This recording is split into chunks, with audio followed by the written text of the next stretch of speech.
Chapter 12. We now come to some other little things which are also of great importance, though they will appear trifling.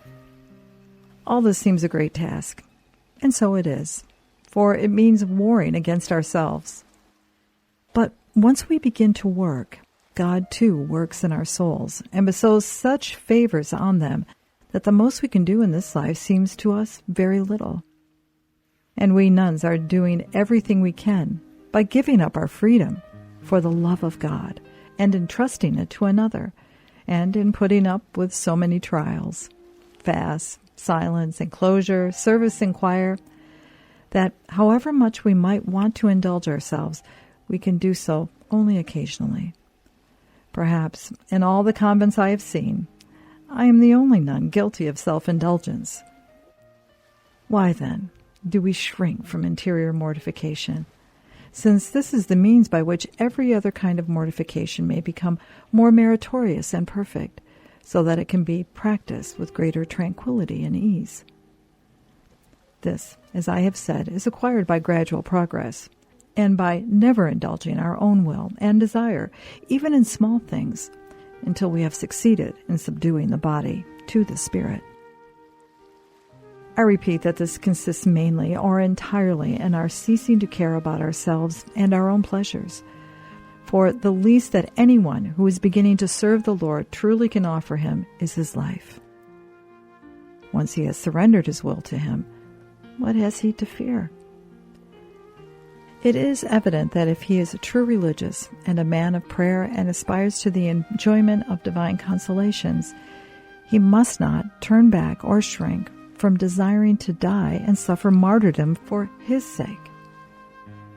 And do you not know, sisters, that the life of a good religious who wishes to be among the closest friends of God is one long martyrdom? I say long, for by comparison with decapitation, which is over very quickly, it may well be termed so, though life itself is short, and some lives are short in the extreme. How do we know but that ours will be so short that it may end only 1 hour or 1 moment after the time of resolving to render our entire service to God? This would be quite possible, and so we must not store by anything that comes to an end, least of all by life, since not a day of it is secure. Who, if he thought that each hour might be his last, would not spend it in labor? Believe me, it is safest to think that this is so. By so doing, we shall learn to subdue our wills in everything. For if, as I have said, you are very careful about your prayer, you will soon find yourselves gradually reaching the summit of the mountain without knowing how.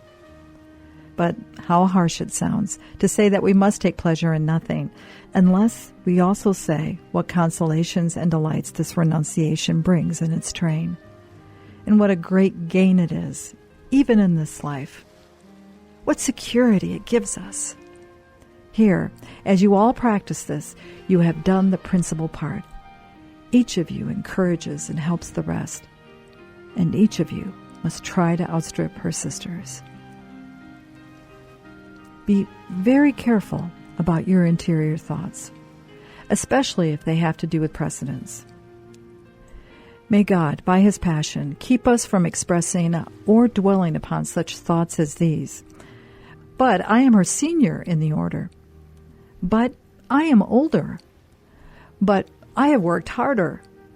But that other sister is being better treated than I am. If these thoughts come, you must quickly check them. If you allow yourselves to dwell on them or introduce them into your conversation, they will spread like the plague, and in religious houses they may give rise to great abuses. Remember, I know a great deal about this. If you have a prioress who allows such things, however trifling, you must believe that God has permitted her to be given to you because of your sins, and that she will be the beginning of your ruin.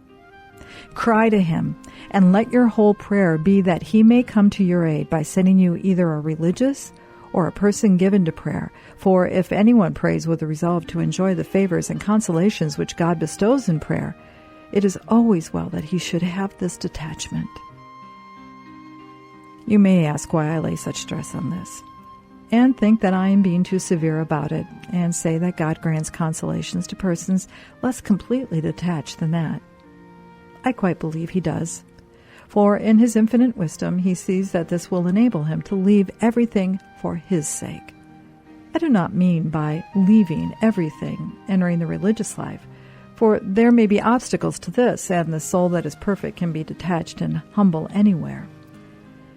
It will find detachment harder in the world, however, for worldly trappings will be a great impediment to it. Still, believe me in this. Questions of honor and desires for property can arise within convents as well as outside them, and the more temptations of this kind are removed from us, the more we are to blame if we yield to them. Though persons who do so may have spent years in prayer, or rather in meditation, for perfect prayer eventually destroys all these attachments. They will never make great progress or come to enjoy the real fruit of prayer. Ask yourselves, sisters, if these things, which seem so insignificant, mean anything to you, for the only reason you are here is that you may detach yourselves from them. Nobody honors you any the more for having them, and they lose you advantages which might have gained you more honor. The result is that you get both dishonor and loss at the same time. Let each of you ask herself how much humility she has, and she will see what progress she has made. If she really is humble, I do not think the devil will dare to tempt her to take even the slightest interest in matters of precedence, for he is so shrewd that he is afraid of the blow she would strike him. If a humble soul is tempted in this way by the devil, that virtue cannot fail to bring her more fortitude and greater profit. For clearly the temptation will cause her to look into her life, to compare the services she has rendered the Lord with what she owes him, and with the marvelous way in which he has abased himself to give us an example of humility, and to think over her sins, and remember where she deserves to be on account of them. Exercises like this bring the soul such profit that on the following day, Satan will not dare to come back again, lest he should get his head broken. Take this advice from me, and do not forget it. You should see to it that your sisters profit by your temptations, not only interiorly, where it would be very wrong if they did not, but exteriorly as well.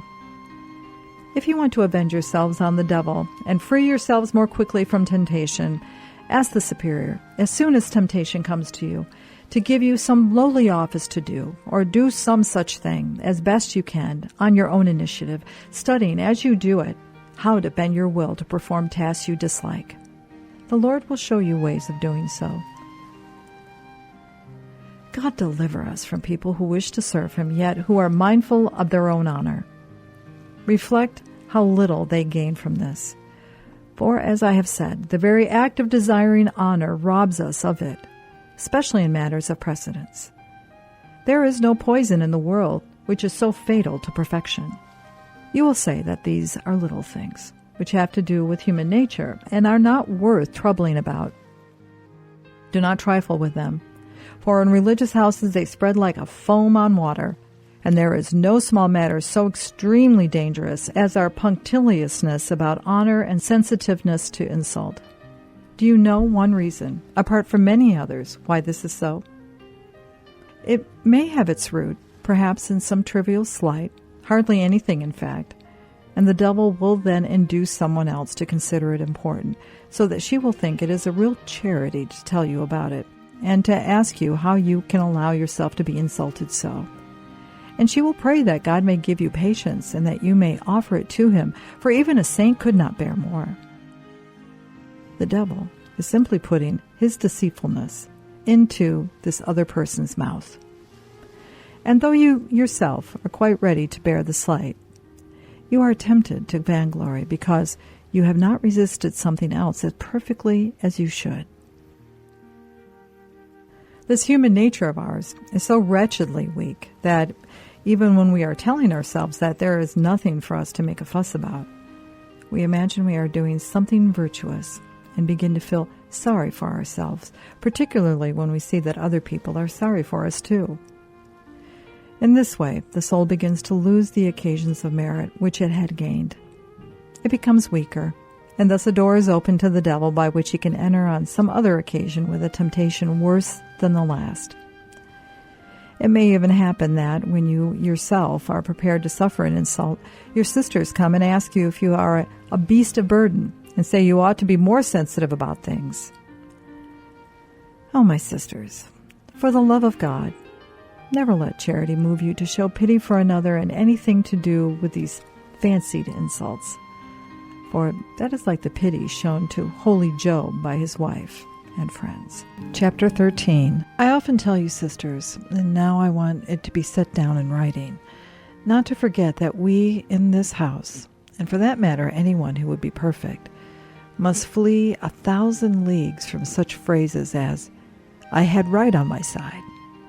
They had no right to do this to me. The person who treated me like this was not right. God deliver us from such a false idea of right as that. Do you think that it was right for our good Jesus to have to suffer so many insults, and that those who heaped them on him were right, and that they had any right to do him those wrongs? I do not know why anyone is in a convent who is willing to bear only the crosses that she has a perfect right to accept. Such a person should return to the world, though even there such rights will not be safeguarded. Do you think you can ever possibly have to bear so much that you ought not to have to bear any more? How does right enter into the matter at all? I really do not know. Before we begin talking about not having our rights, let us wait until we receive some honor or gratification, or are treated kindly, for it is certainly not right that we should have anything in this life like that. When, on the other hand, some offense is done to us, and we do not feel it an offense to us that it should be so described, I do not see what we can find to complain of. Either we are brides of this great king, or we are not. If we are, what wife is there with a sense of honor who does not accept her share in any dishonor done to her spouse, even though she may do so against her will? Each partner, in fact, shares in the honor and dishonor of the other.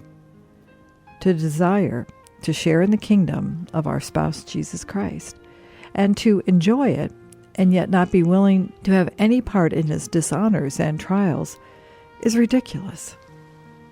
God keep us from being like that. Let the sister who thinks she is accounted the least among all consider herself the happiest and most fortunate, as indeed she really is, if she lives her life as she should, for in that case she will, as a rule, have no lack of honor either in this life or in the next. Believe me when I say this. What an absurdity, though it is for me to say, believe me when the words come from him who is true wisdom, who is truth itself, and from the Queen of the angels.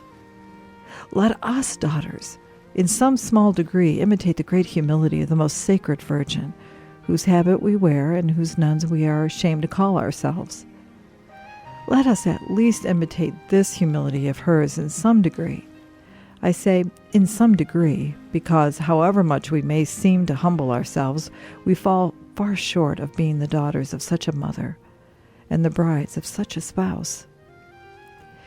If, then, the habits I have described are not sternly checked, what seems nothing today will perhaps be venial sin tomorrow, and that is so infectious a tendency that, if you leave it alone, the sin will not be the only one for long. And that is a very bad thing for communities. We who live in a community should consider this very carefully, so as not to harm those who labor to benefit us and to set us a good example. If we realize what great harm is done by the formation of a bad habit of over-punctuliousness over our honor, we should rather die 1,000 deaths than be the cause of such a thing. For only the body would die, whereas the loss of a soul is a great loss which is apparently without end. Some of us will die, but others will take our places, and perhaps they may all be harmed more by the one bad habit which we started then they are benefited by many virtues. For the devil does not allow a single bad habit to disappear, and the very weakness of our mortal nature destroys the virtues in us. Oh, what a real charity it would be, and what a service would be rendered to God if any nun who sees that she cannot endure and conform to the customs of this house would recognize the fact and go away, before being professed, as I have said elsewhere, and leave the other sisters in peace. And no convent, at least if it follows my advice, will take her or allow her to make her profession until they have given her many years' probation to see if she improves. I am not referring to the shortcomings affecting penances and fasts, for although these are wrong, they are not the things which do so much harm. I am thinking of nuns who are of such a temperament that they like to be esteemed and made much of, who see the faults of others but never recognize their own, and who are deficient in other ways like these, the true source of which is want of humility. If God does not help such a person by bestowing great spirituality upon her until after many years she becomes greatly improved, may God preserve you from keeping her in your community. For you must realize that she will never have peace there herself, nor allow you to have any. As you do not take dowries, God is very gracious to you in this respect.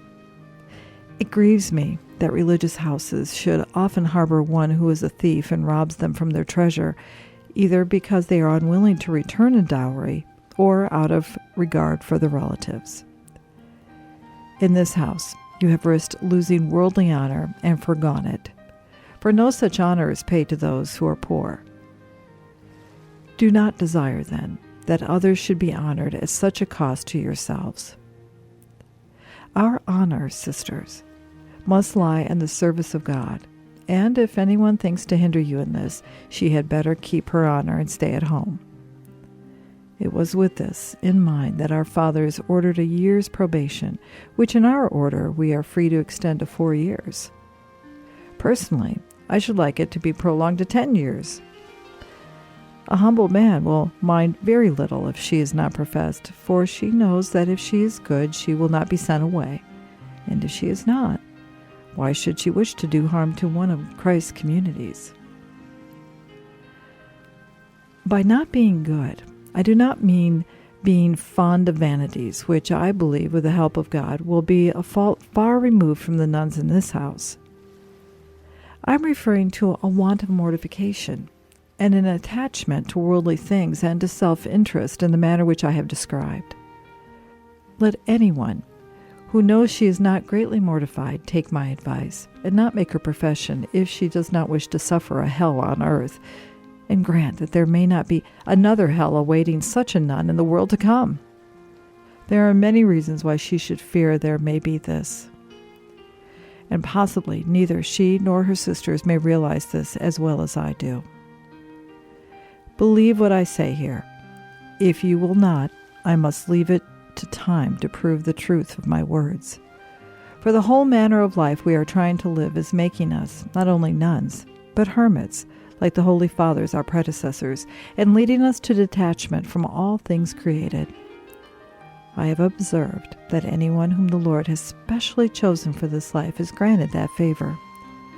She may not have it in full perfection, but that she has it will be evident from the great joy and gladness that such detachment gives her, and she will never have any more to do with worldly things, for her delight will be in all the practices of the religious life. I say once more that anyone who is inclined to the things of the world should leave the convent, if she sees she is not making progress. If she still wishes to be a nun, she should go to another convent. If she does not, she will see what happens to her. She must not complain of me as the foundress of this convent and say I have not warned her. This house is another heaven, if it be possible to have heaven upon earth. Anyone whose sole pleasure lies in pleasing God and who cares nothing for her own pleasure will find our life a very good one. If she wants anything more, she will lose everything, for there is nothing more that she can have. A discontented soul is like a person suffering from severe nausea who rejects all food, however nice it may be. Things which persons in good health delight in eating only cause her the greater loathing. Such a person will save her soul better elsewhere than here. She may even gradually reach a degree of perfection which she could not have attained here because we expected too much of her all at once. For although we allow time for the attainment of complete detachment and mortification in interior matters, in externals this has to be practiced immediately because of the harm which may otherwise befall the rest. And anyone who sees this being done and spends all her time in such good company, and yet at the end of 6 months or a year has made no progress, will, I fear, make none over a great many years, and will even go backward. I do not say that such a nun must be as perfect as the rest, but she must be sure that her soul is gradually growing healthier, and it will soon become clear if her disease is mortal. Chapter 14. I feel sure that the Lord bestows great help on anyone who makes great resolutions, and for that reason it is necessary to inquire into the intentions of anyone who enters the life of religion. She must not come, as many nuns now do, simply to further her own interests, although the Lord can perfect even this intention if she is a person of intelligence. If not intelligent, a person of this kind should on no account be admitted, for she will not understand her own reasons for coming, nor will she understand others who attempt subsequently to improve her. For, in general, a person who has this fault always thinks she knows better than the wisest what is good for her. And I believe this evil is incurable, for it is rarely unaccompanied by malice.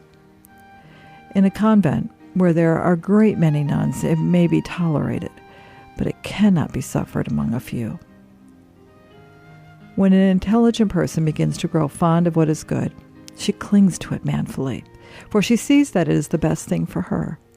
This course may not bring her great spirituality, but it will help her to give profitable advice, and to make herself useful in many ways, without being a trouble to anybody. But I do not see how a person lacking in intelligence can be of any use in community life, and she may do a great deal of harm. This defect, like others, will not become obvious immediately, for many people are good at talking and bad at understanding, while others speak in a sharp and not too refined tone, and yet they have intelligence and can do a great deal of good. There are also simple, holy people who are quite unversed in business matters and worldly conventions, but have great skill in converse with God. Many inquiries, therefore, must be made before novices are admitted, and the period of probation before profession should be a long one. The world must understand once and for all that you are free to send them away again, as it is often necessary to do in a convent where life is one of austerity. And then if you use this right, no one will take offense.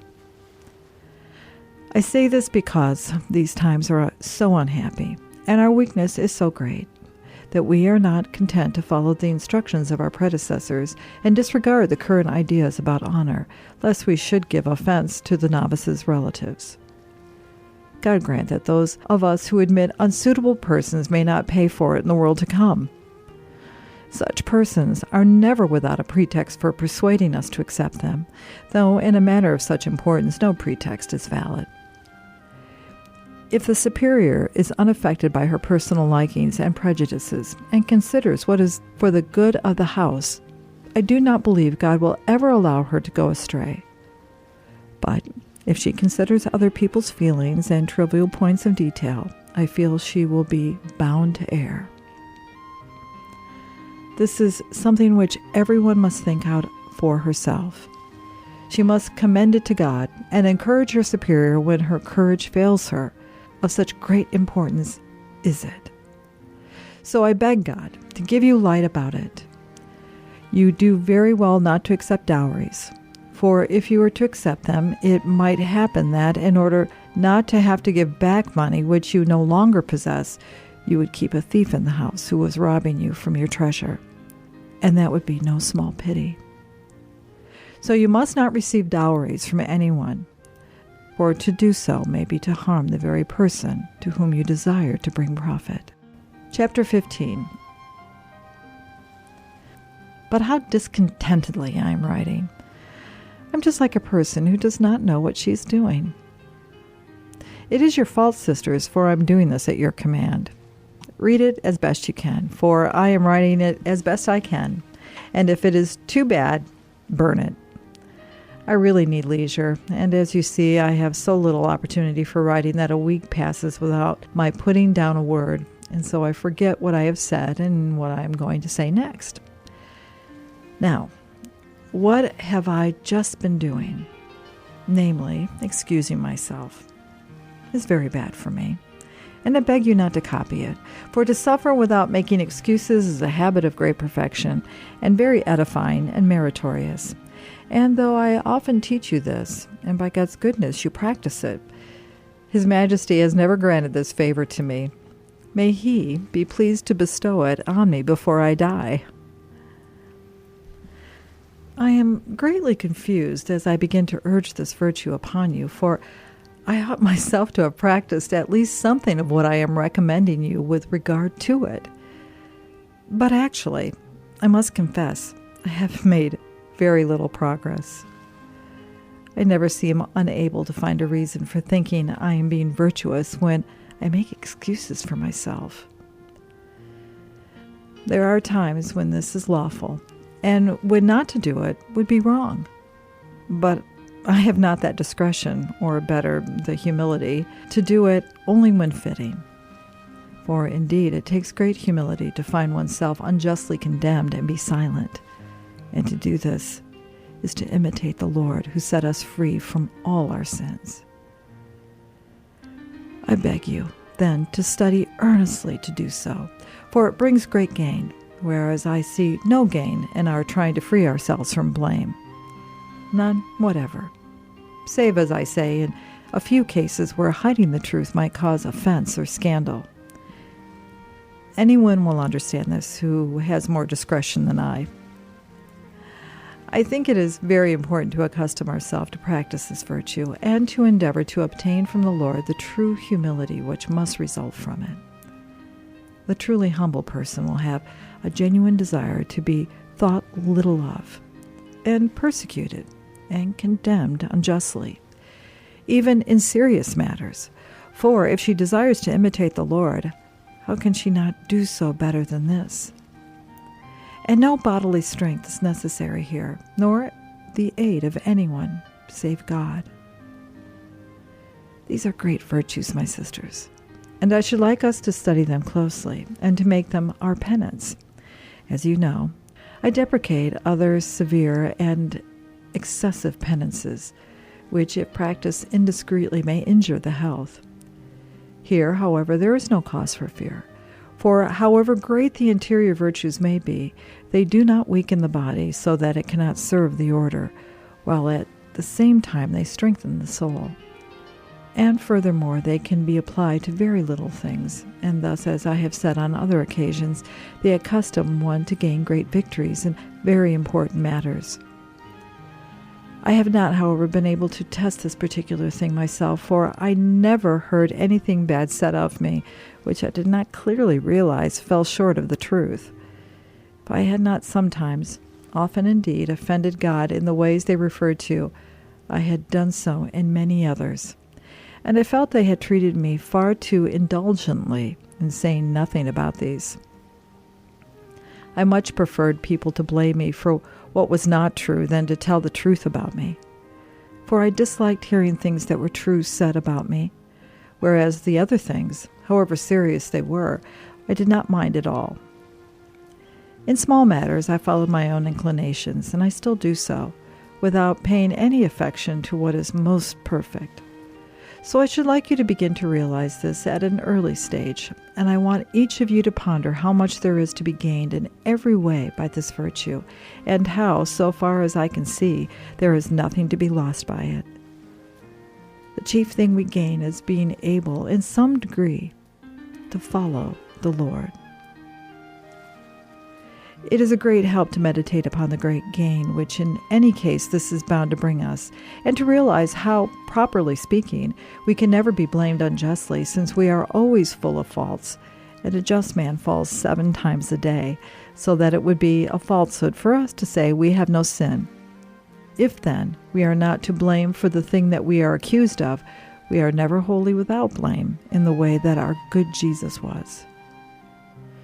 O my Lord, when I think in how many ways thou didst suffer, and all of them undeservedly, I know not what to say for myself, or what can I have been thinking about when I desired not to suffer, or what I am doing when I make excuses for myself. Thou knowest, my good, that if there is anything good in me, it comes from no other hands than thine own. For what is it to thee, Lord, to give much instead of little?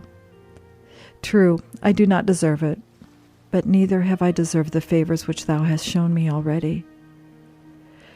Can it be that I should wish a thing so evil as myself to be thought well by anyone, when they have said such wicked things of thee, who art good above all other good? It is intolerable, nor would I that thou shouldest have to tolerate anything displeasing in thine eyes being found in thy handmaiden. For see, Lord, mine eyes are blind, and very little pleases them. Do thou give me light, and give me truly to desire that all should hate me, since I have so often left thee, who hast loved me with such faithfulness. What is this, my God? What advantage do we think to gain from giving pleasure to creatures? What does it matter to us if we are to be blamed by them, provided we are without blame in the sight of the Lord? O my sisters, we shall never succeed in understanding this truth, and we shall never attain perfection unless we think and meditate upon what is real and upon what is not. If there were no other gain than the confusion which will be felt by the person who has blamed you when she sees that you have allowed yourselves to be condemned unjustly, that would be a very great thing. Such an experience uplifts the soul more than 10 sermons, and we must all try to be preachers by our deeds, since both the apostle and our own lack of ability forbid us to be preachers in word. Never suppose that either the evil or the good that you will do will remain secret, however strict may be your enclosure. Do you suppose, daughter, that if you do not make excuses for yourself, there will not be someone else who will defend you? Remember how the Lord took the Magdalene's part in the Pharisee's house, and also when her sister blamed her. He will not treat you as rigorously as he treated himself. It was not until he was on the cross that he had even a thief to defend him. His Majesty, then, will put it into somebody's mind to defend you. If he does not, it will be because there is no need. This I have myself seen, and it is a fact, although I should not like to think too much of it, but rather to be glad when you are blamed, and in due time you will see what profit you experience in your souls. For it is in this way that you will begin to gain freedom. Soon, you will not care if they speak ill or well of you. It will seem like someone else's business. It will be as if 2 persons are talking in your presence, and you are quite uninterested in what they are saying, because you are not actually being addressed by them. It becomes such a habit with us not to reply, that it seems as if they are not addressing us at all. This may seem impossible to those of us who are very sensitive and not capable of great mortification. It is indeed difficult at first, but I know that with the Lord's help, the gradual attainment of this freedom and of renunciation and self-detachment is quite possible. Chapter 16. I hope you don't think I have written too much about this already, for I have only been placing the board, as they say. You have asked me to tell you about the first steps in prayer, although God did not lead me by them, my daughters. I know no others. and even now I can hardly have acquired these elementary virtues. But you may be sure that anyone who cannot set out the pieces in a game of chess will never be able to play well. And if he does not know how to give check, he will not be able to bring about a checkmate. Now, you will reprove me for talking about games, as we do not play them in this house and are forbidden to do so. That will show you what kind of a mother God has given you. She even knows about vanities like this. However, they say that the game is sometimes legitimate.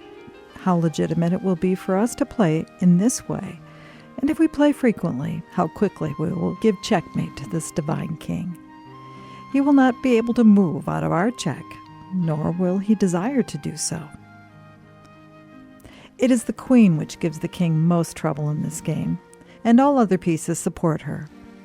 There is no queen who can beat this king as well as humility can, for humility brought him down from heaven into the virgin's womb, and with humility we can draw him into our souls by a single hair.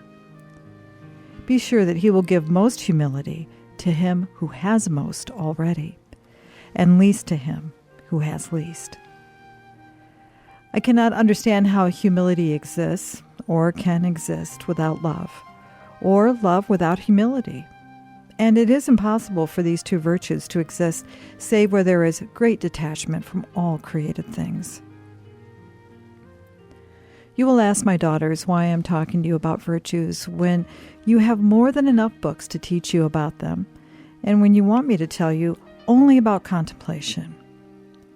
My reply is that if you had asked me about meditation, I could have talked to you about it and advised you all to practice it, even if you do not possess the virtues. For this is the first step to be taken towards the acquisition of the virtues, and the very life of all Christians depend upon their beginning it. No one, however lost to soul he may be, should neglect so great a blessing if God inspires him to make use of it. All this I have already written elsewhere, and so have many others who know what they are talking about, which I certainly do not. God knows that.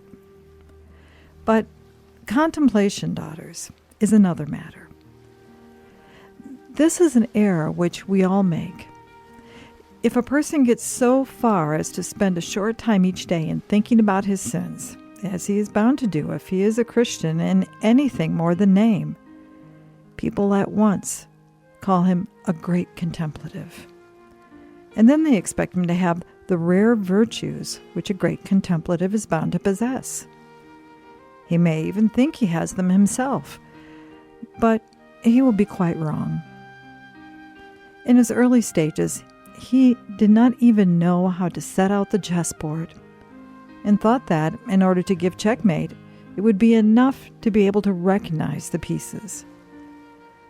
But that is impossible, for this king does not allow himself to be taken except by one who surrenders wholly to him.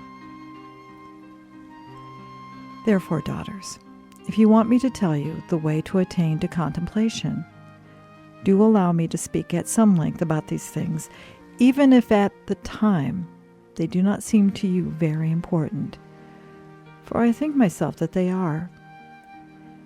If you have no wish either to hear about them or to practice them, continue your mental prayer all your life. But in that case, I assure you, and all persons who desire this blessing, that in my opinion, you will not attain true contemplation.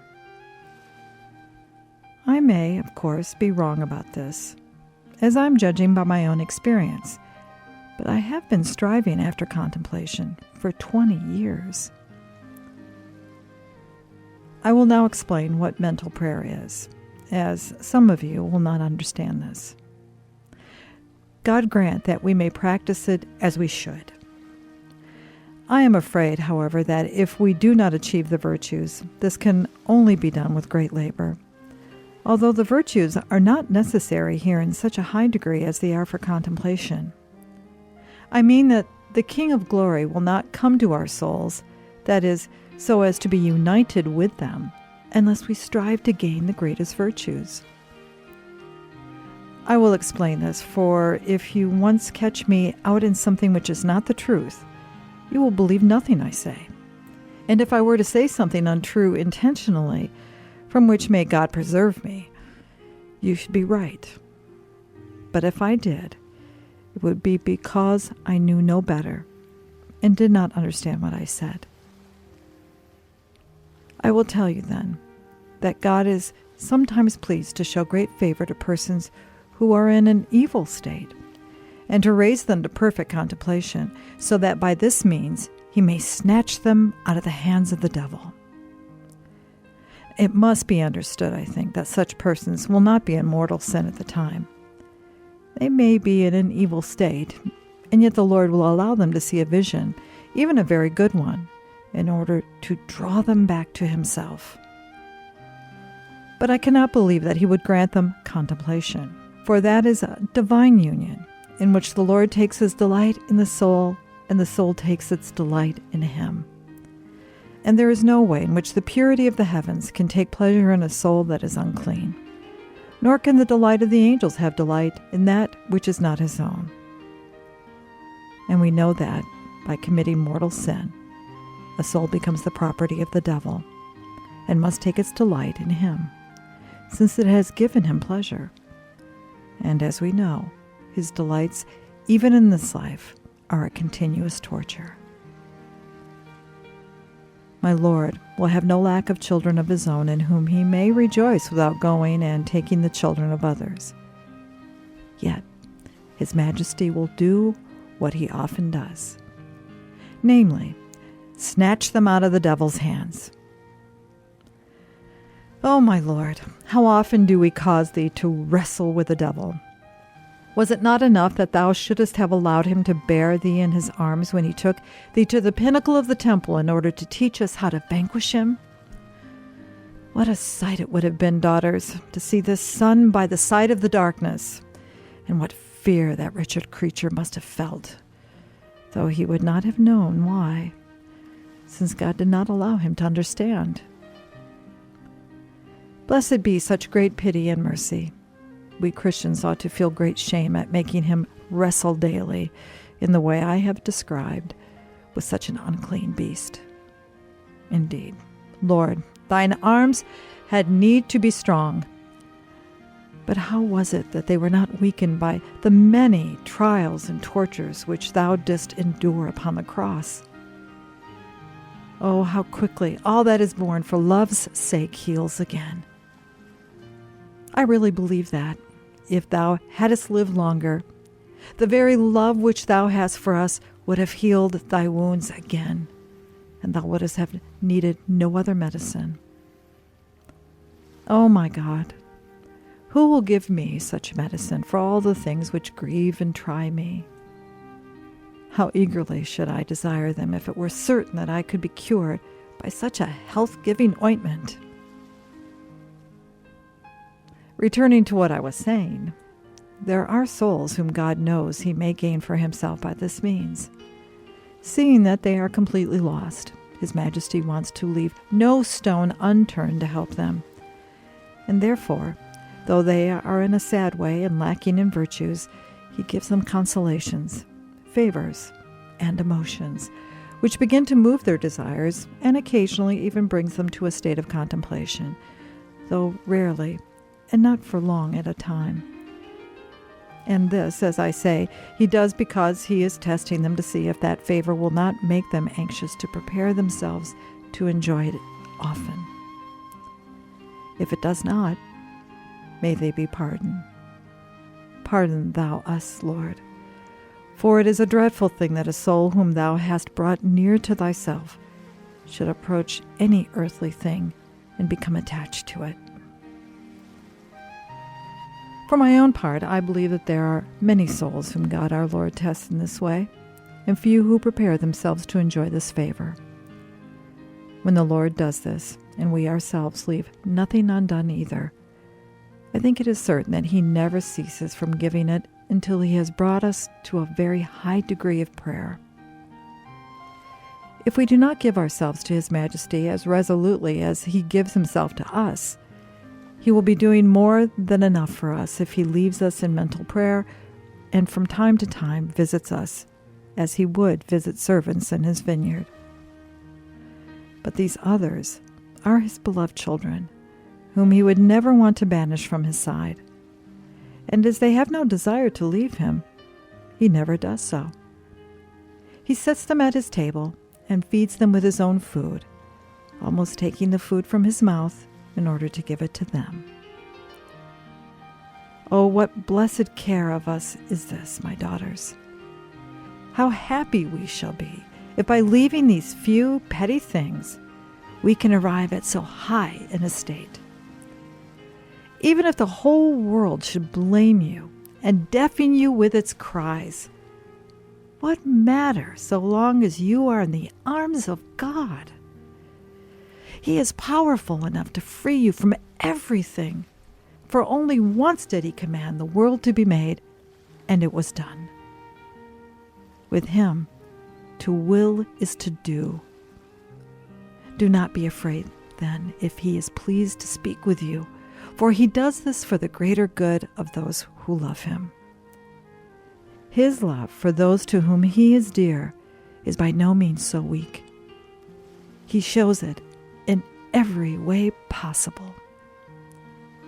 Why then, my sisters, do we not show Him love in so far as we can? Consider that He can do all things, and we can do nothing here below save as He enables us. And what is it that we do for Thee, O Lord, our Maker? We do hardly anything at all. Just make some poor, weak resolution. And if His Majesty is pleased that by doing a mere nothing we should win everything, let us not be so foolish as to fail to do it. Oh Lord, all our trouble comes to us from not having our eyes fixed upon Thee. If we only looked at the way along which we are walking, we should soon arrive. But we stumble and fall 1,000 times and stray from the way because, as I say, we do not set our eyes on the true way. One would think that no one had ever trodden it before, so new is it to us. It is indeed a pity that this should sometimes happen. I mean, it hardly seems that we are Christians at all, or that we have ever in our lives read about the Passion. Lord help us, that we should be hurt about some small point of honor, and then, when someone tells us not to worry about it, we think he is no Christian. I used to laugh, or sometimes I used to be distressed, at all the things I heard in the world, and sometimes for my sins and religious orders. We refuse to be thwarted over the very smallest of precedents. Apparently such a thing is quite intolerable. We cry out at once, "Well, I'm no saint." I used to say that about myself. God deliver us, sisters, from saying we are not angels or we are not saints whenever we commit some imperfection. We may not be, but what a good thing it is for us to reflect that we can be if we only try, and if God gives us His hand. Do not be afraid that He will fail to do His part if we do not fail to do ours. And since we come here for no other reason, let us put our hands to the plow, as they say. Let there be nothing we know of which it would be a service to the Lord for us to do, and which, with His help, we would not venture to take in hand. I should like the kind of venturesomeness to be found in this house, as it always increases humility. We must have holy boldness, for God helps the strong, being no respecter of persons, and He will give courage to you and to me. I have strayed far from the point. I want to return to what I was saying. That is, to explain the nature of mental prayer and contemplation. It may seem irrelevant, but it is all done for your sakes. You may understand it better as expressed in my rough style than in other books which put it more elegantly. May the Lord grant me his favor, so that this may be so. Amen. Chapter 17. I seem now to be beginning my treatment of prayer, but there still remains a little for me to say, which is of great importance, because it has to do with humility, and in this house that is necessary. For humility is the principal virtue which must be practiced by those who pray. And as I have said, it is very fitting that you should try to learn how to practice it often. That is one of the chief things to remember about it. And it is very necessary that it should be known by all who practice prayer. How can anyone who is truly humble think herself as good as those who become contemplatives? God, it is true, by his goodness and mercy, can make her so. But my advice is that she should always sit down in the lowest place, for that is what the Lord instructed us to do, and taught us by his own example. Let such a one make herself ready for God to lead her by this road, if he so wills. If he does not, the whole point of true humility is that she should consider herself happy in serving the servants of the Lord and in praising him, for she deserves to be a slave of the devils in hell. Yet his majesty has brought her here to live among his servants. I do not say this without good reason, for, as I have said, it is very important for us to realize that God does not lead us all by the same road, and perhaps she who believes herself to be going along the lowest of roads is the highest in the Lord's eyes. So it does not follow that because all of us in this house practice prayer, we are all perforce to be contemplatives. That is impossible, and those of us who are not would be greatly discouraged if we did not grasp the truth that contemplation is something given by God, and as it is not necessary for salvation, and God does not ask it of us before he gives us our reward, we must not suppose that anyone else will require it of us. We shall not fail to attain perfection if we do what has been said here. We may, in fact, gain much more merit, because what we do will cost us more labor.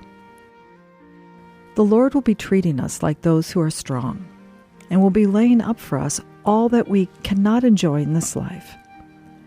Let us not be discouraged then, and give up prayer or cease doing what the rest do. For the Lord sometimes tarries long, and gives us great rewards all at once, as he has been giving to others over many years. I myself spent over 14 years without ever being able to meditate except while reading. There must be many people like this, and others who cannot meditate even after reading, but can only recite vocal prayers, in which they chiefly occupy themselves and take a certain pleasure. Some find their thoughts wandering so much that they cannot concentrate upon the same thing, but are always restless, to such an extent that if they try to fix their thoughts upon God, they are attacked by 1,000 foolish ideas and scruples and doubts concerning the faith. I know a very old woman leading a most excellent life. I wish mine were like hers. A penitent, a great servant of God, who for many years has been spending hours and hours in vocal prayer, but from mental prayer can get no help at all. The most she can do is dwell upon each of her vocal prayers as she says them. There are a great many other people just like this. If they are humble, they will not, I think, be any worse off in the end, but very much in the same state as those who enjoy numerous consolations. In one way, they may feel safer, for we cannot tell if consolations come from God or are sent by the devil.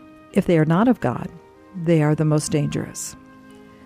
For the chief object of the devil's work on earth is to fill us with pride. If they are of God, there is no reason for fear, for they bring humility with them, as I explained in my other book at great length. Others walk in humility, and always suspect that if they fail to receive consolations, the fault is theirs, and are always most anxious to make progress. They never see a person shedding a tear without thinking themselves very backward in God's service, unless they are doing the same, whereas they may perhaps be much more advanced.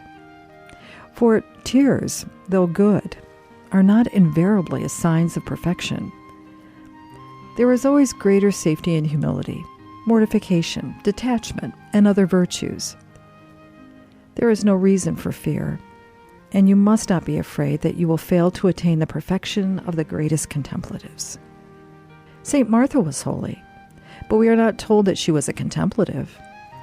What more do you want, then, than to be able to grow to be like that blessed woman, who was worthy to receive Christ our Lord so often in her house, and to prepare meals for him, and to serve him and perhaps eat at table with him? If she had been absorbed in devotion all the time, as the Magdalene was, there would have been no one to prepare a meal for this divine guest. Now remember that this little community is St. Martha's house, and that there must be people of all kinds here.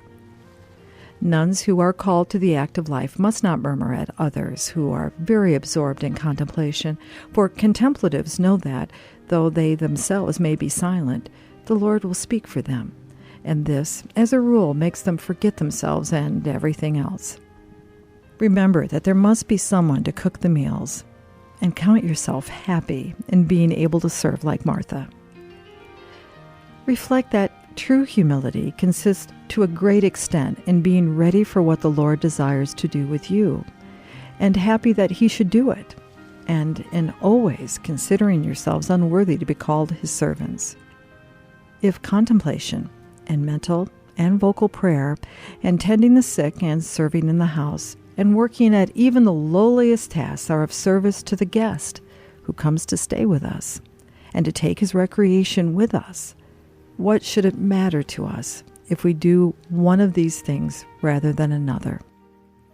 I do not mean that it is for us to say what we shall do, but that we must do our best in everything, for the choice is not ours, but the Lord's.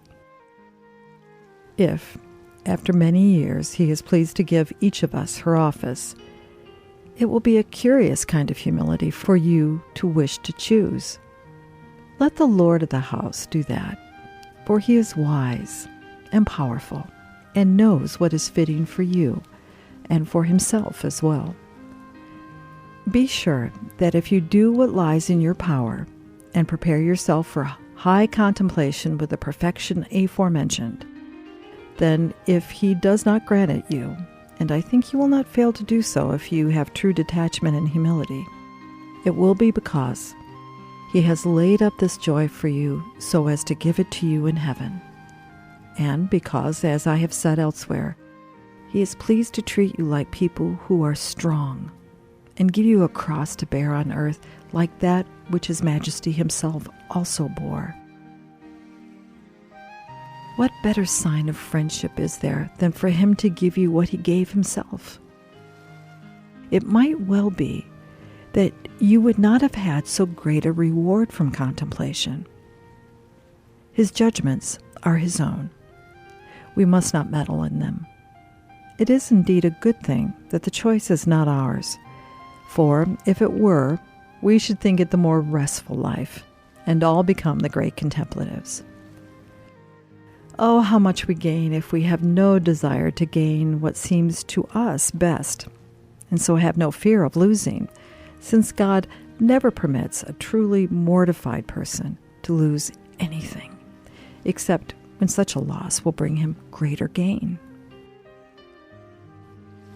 Chapter 18. I tell you, then, daughters, those of you whom God is not leading by this road of contemplation, that, as I know from what I have seen and been told by those who are following this road, they are not bearing a lighter cross than you. You would be amazed at all the ways and manners in which God sends them crosses.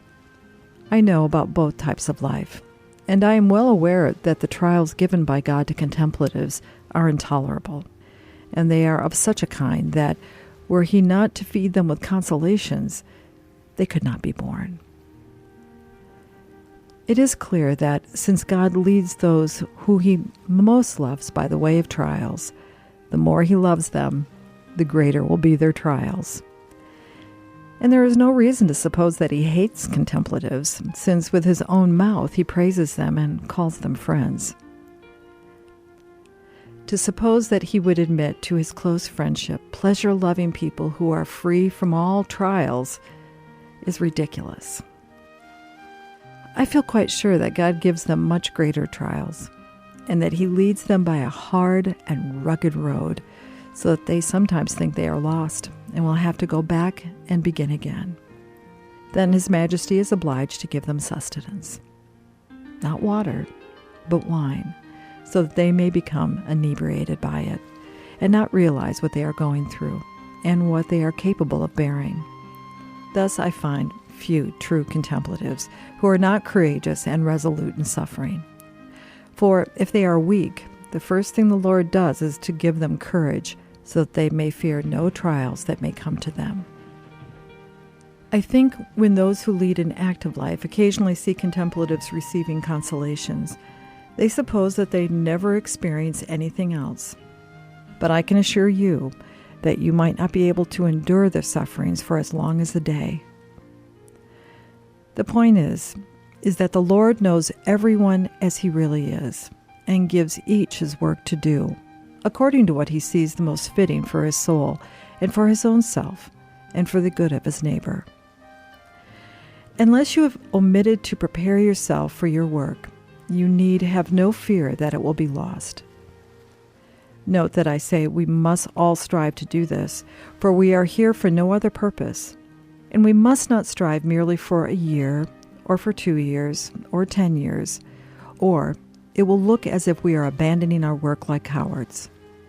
It is well that the Lord should see we are not leaving anything undone. We are like soldiers who, however long they have served, must always be ready for their captains to send them away on any duty which he wants to entrust to them, since it is he who is paying them. And how much better is the payment given by our King than by the people of this earth? For the unfortunate soldiers die, and God knows who pays them after that. When their captain sees they are all present and anxious for service, he assigns duties to them according to their fitness, though not so well as our heavenly captain. But if they are not present, he would give them neither pay nor service orders. So practice mental prayer, sisters, or if any of you cannot do that, vocal prayer, reading and colloquials with God, as I shall explain to you later. Do not neglect the hours of prayer which are observed by all the nuns. You will never know when the spouse will call you. Do not let what happened to the foolish virgins happen to you. And if he will give you fresh trials under the disguise of consolations. If he does not, you may be sure that you are not fit for them, and that you are doing what is suitable for you. That is where both merit and humility come in, when you really think that you are not fit for what you are doing.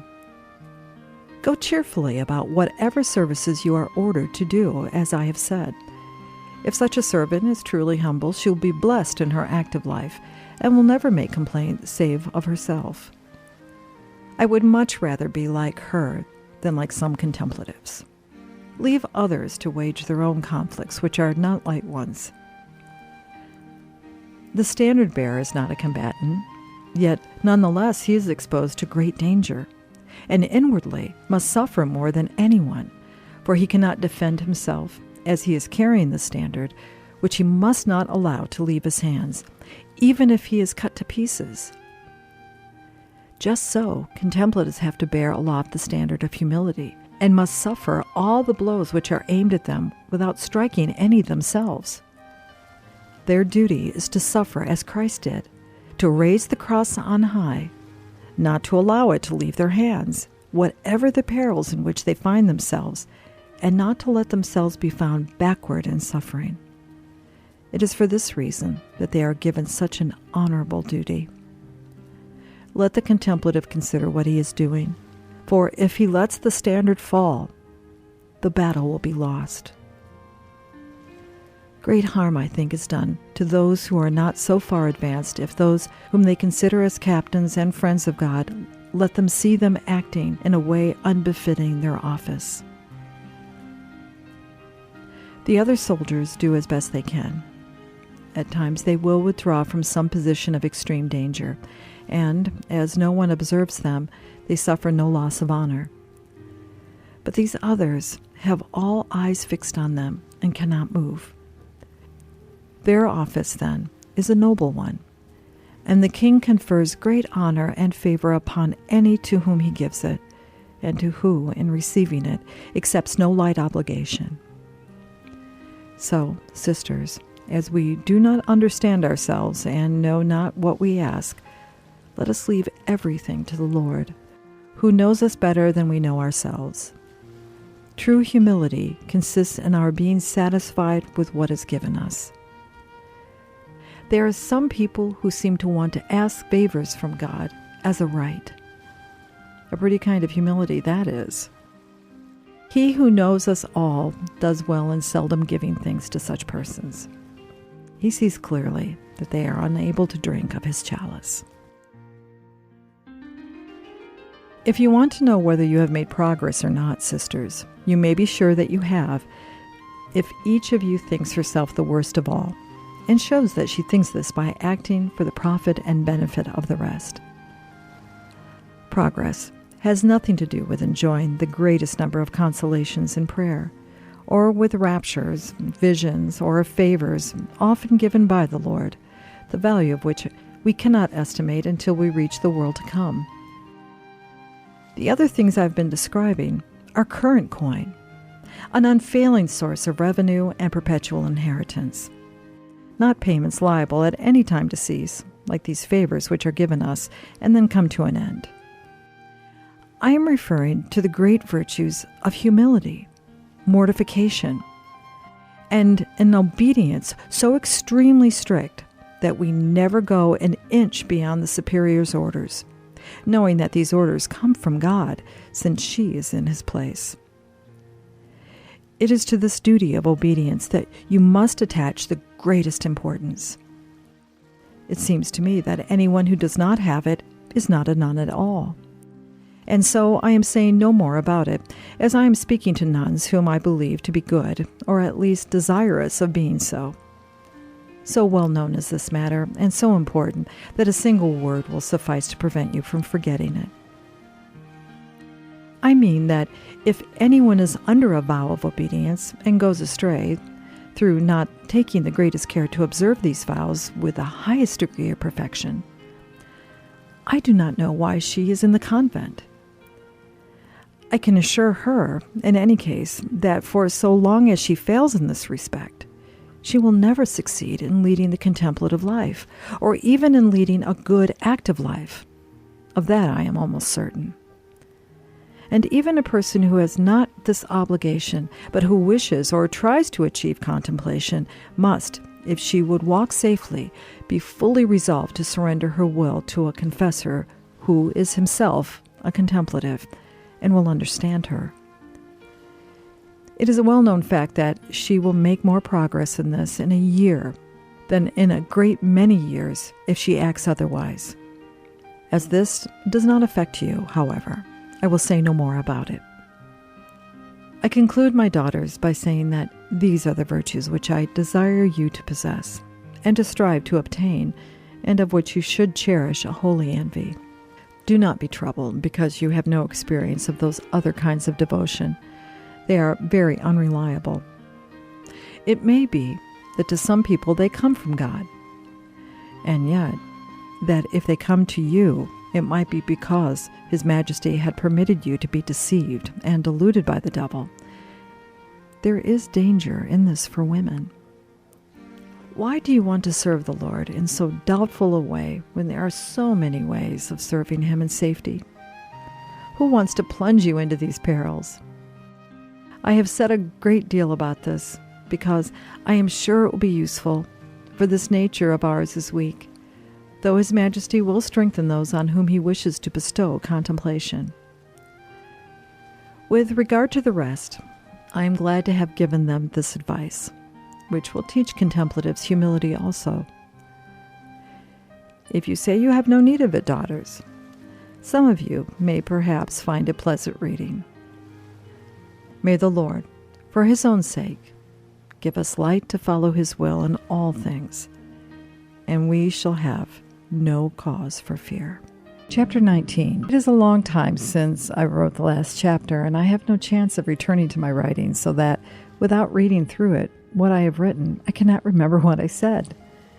However, I must not spend too much time at this, so it will be best if I go right on without troubling about the connection. For those with orderly minds and for souls who practice prayer and can be a great deal in their own company, many books have been written, and these are good, and are the work of such competent people that you would be making a mistake if you paid heed to anything about prayer that you learned from me. There are books, as I say, in which the mysteries of the life of the Lord and his sacred passion are described in short passages, one for each day of the week. There are also meditations on the judgment, on hell, and on our own nothingness, and on all that we owe to God. And these books are excellent, both as to their teaching and as to the way in which they plan the beginning and the end of the time of prayer. There is no need to tell anyone who is capable of practicing prayer in this way, and has already formed the habit of doing so, that by this good road the Lord will bring her to the harbor of light. If she begins so well, her end will be good also. And all who can walk along this road will walk restfully and securely, for one always walks restfully when the understanding is kept in restraint. It is something else that I wish to treat of and help you about if the Lord is pleased to enable me to do so. If not, you will at least realize that there are many souls who suffer this trial, and you will not be so much distressed at undergoing it yourselves at first, but will find some comfort in it.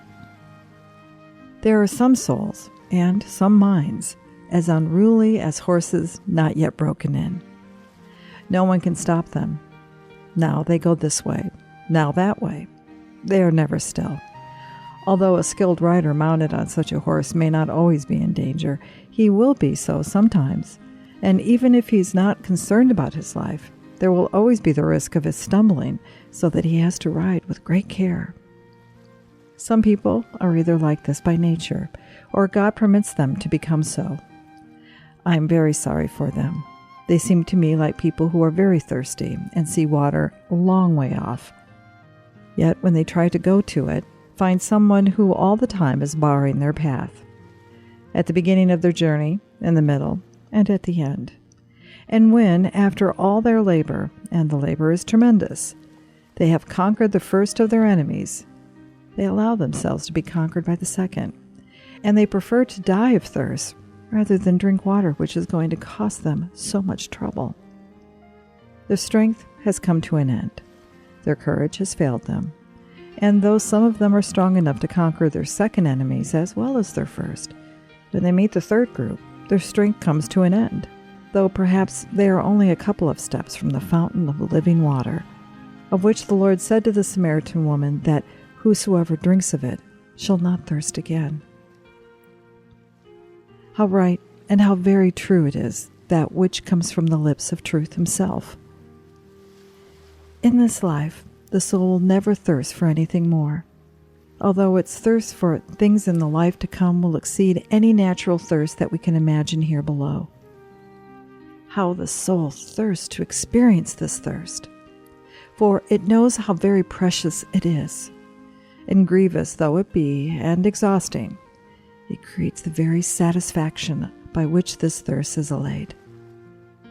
It is therefore a thirst which quenches nothing but desire for earthly things, and, when God slakes it, satisfies in such a way that one of the greatest favors he can bestow on the soul is to leave it with this longing, so that it has an even greater desire to drink of this water again. Water has three properties, three relevant properties which I can remember, that is, for it must have many more. One of them is that of cooling things. However hot we are, water tempers the heat, and it will even put out a large fire, except when there is tar in the fire, and in which case, they say, it only burns the more. God help me. What a marvelous thing it is that when this fire is so strong and fierce and subject to none of the elements, water should make it grow fiercer. And though its contrary element should not quench it, but only cause it to burn the more. It would be very useful to be able to discuss this with someone who understands philosophy. If I knew the properties of things, I could explain it myself. But though I love thinking about it, I cannot explain it. Perhaps I don't even understand it. You will be glad, sisters, if God grants you to drink of this water, as are those who drink of it now. And you will understand how a genuine love of God, if it is really strong and completely free from earthly things and able to rise above them, is master of all the elements and of the whole world. And as water proceeds from the earth, there is no fear of its quenching this fire, which is the love of God. Though the two elements are contraries, it has no power over it. The fire is absolute master and subject to nothing. You will not be surprised then, sisters, at the way I have insisted in this book that you should strive to obtain this freedom. Is it not a funny thing that a poor little nun of St. Joseph's should attain mastery over the whole earth and all the elements? What wonder that the saints did as they pleased with them by the help of God. Fire and water obeyed St. Martin. Even birds and fishes were obedient to St. Francis, and similarly with many other saints. Helped as they were by God, and themselves doing all that was in their power, they could almost have claimed this as a right. It was clear that they were masters over everything in the world, because they had striven so hard to despise it, and subjected themselves to the Lord of the world with all their might. So, as I say, the water which springs from the earth has no power over this fire. Its flames rise high, and its source is in nothing so base as the earth.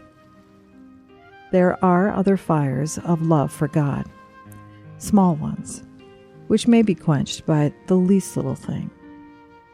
But this fire will most certainly not be so quenched. Even should a whole sea of temptations assail it, it will not keep it from burning or prevent it from gaining the mastery over them. Water, which comes down as rain from heaven, will quench the flames even less, for in that case the fire and the water are not contraries, but have the same origin.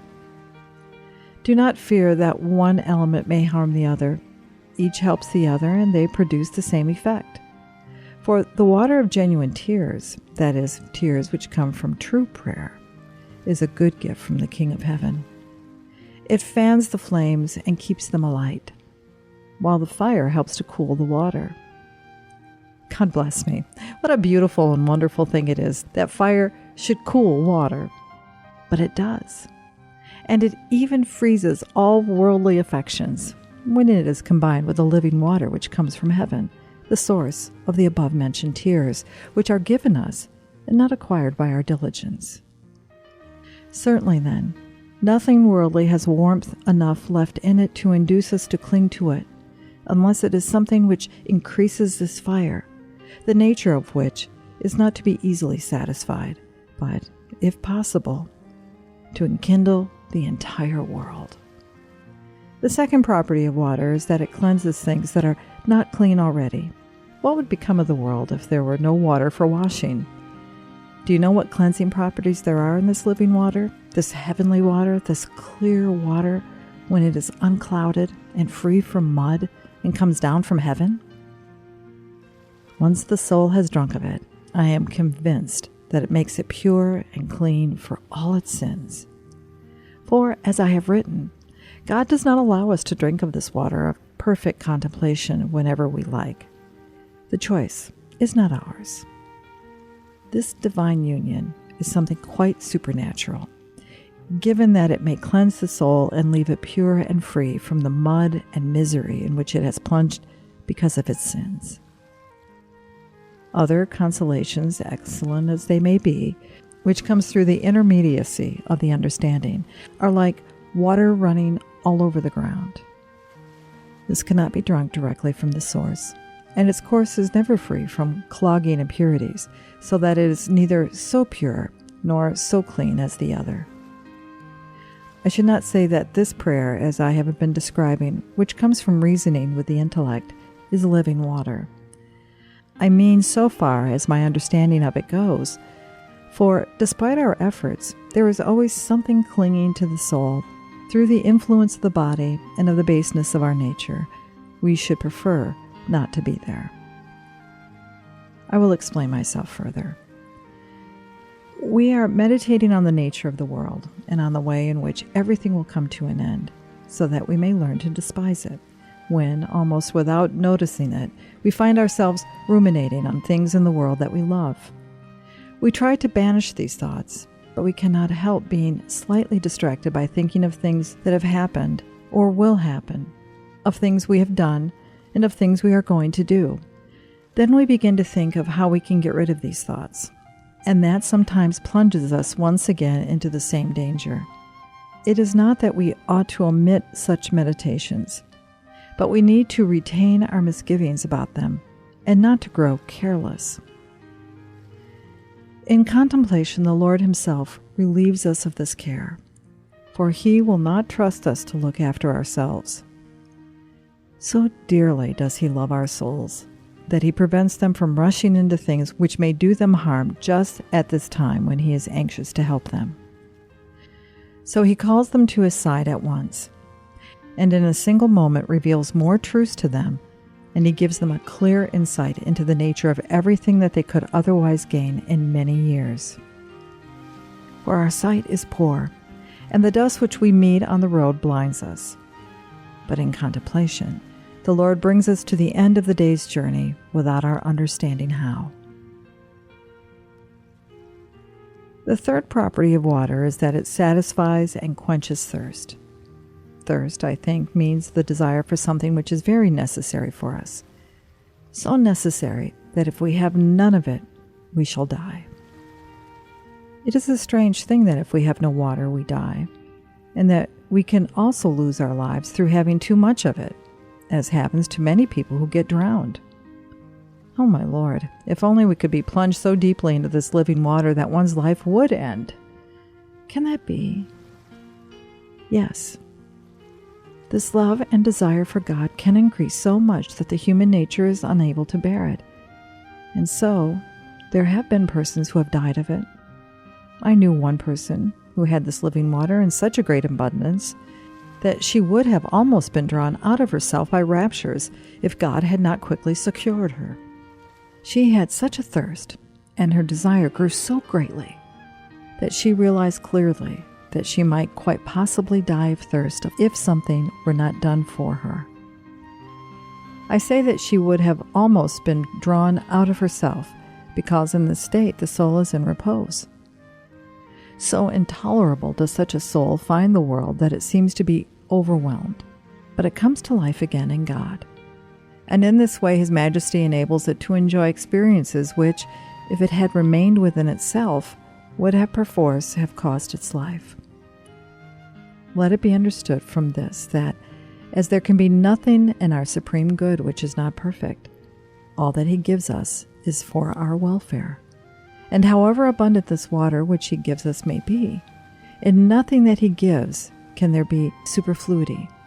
For if His gift is abundant, He also bestows on the soul, as I've said, an abundant capacity for drinking, just as a glassmaker molds his vessels to the size he thinks necessary, so that there is room for what he wishes to pour into them. As our desires for this water come from ourselves, they are never free from fault. Any good that there may be in them comes from the help of the Lord. But we are so indiscreet that, as the pain is sweet and pleasant, we think we can never have too much of it. We have an immeasurable longing for it, and so far as it is possible on earth, we stimulate this longing. Sometimes this goes so far as to cause death. How happy is such a death! And yet, by living, one might perhaps have helped others to die of the desire of it. I believe the devil has something to do with this, knowing how much harm we can do him by living. He tempts us to be indiscreet in our penances, and so to ruin our health, which is a matter of no small moment to him. I advise anyone who attains to an experience of this fierce thirst to watch herself carefully, for I think she will have to contend with this temptation. She may not die of her thirst, but her health will be ruined, and she will involuntarily give her feelings outward expression, which ought at all costs to be avoided. Sometimes, however, all our diligence in this respect is unavailing, and we are unable to hide our emotions as much as we should like. Whenever we are assailed by these strong impulses stimulating the increase of our desire, let us take great care not to add to them ourselves, but to check them gently by thinking of something else. For our own nature may be playing as great a part in producing these feelings as our love. There are some people of this type who have keen desires for all kinds of things, even for bad things. But I do not think such people can have achieved great mortification, for mortification is always profitable. It seems foolish to check such a good thing as this desire, but it is not. I am not saying that the desire should be uprooted, only checked. One may be able to do this by stimulating some other desire which is equally praiseworthy. In order to explain myself better, I will give an illustration. A man has a great desire to be with God, as St. Paul had, and to be loosed from this prison. This causes him pain which is in itself a great joy, and no small degree of mortification will be needed if he is to check it. In fact, he will not always be able to do so. But when he finds himself oppressing it so much, he may almost lose his reason. I saw this happen to someone not long ago. She was of an impetuous nature, but so accustomed to curbing her own will that, from what I had seen at other times, I thought her will was completely annihilated. Yet, when I saw her for a moment, the great stress and strain caused by her efforts to hide her feelings had all but destroyed her reason. In such an extreme case, I think, even did the desire come from the Spirit of God, it would be true humility to be afraid. For we must not imagine that we have sufficient charity to bring us to such a state of oppression.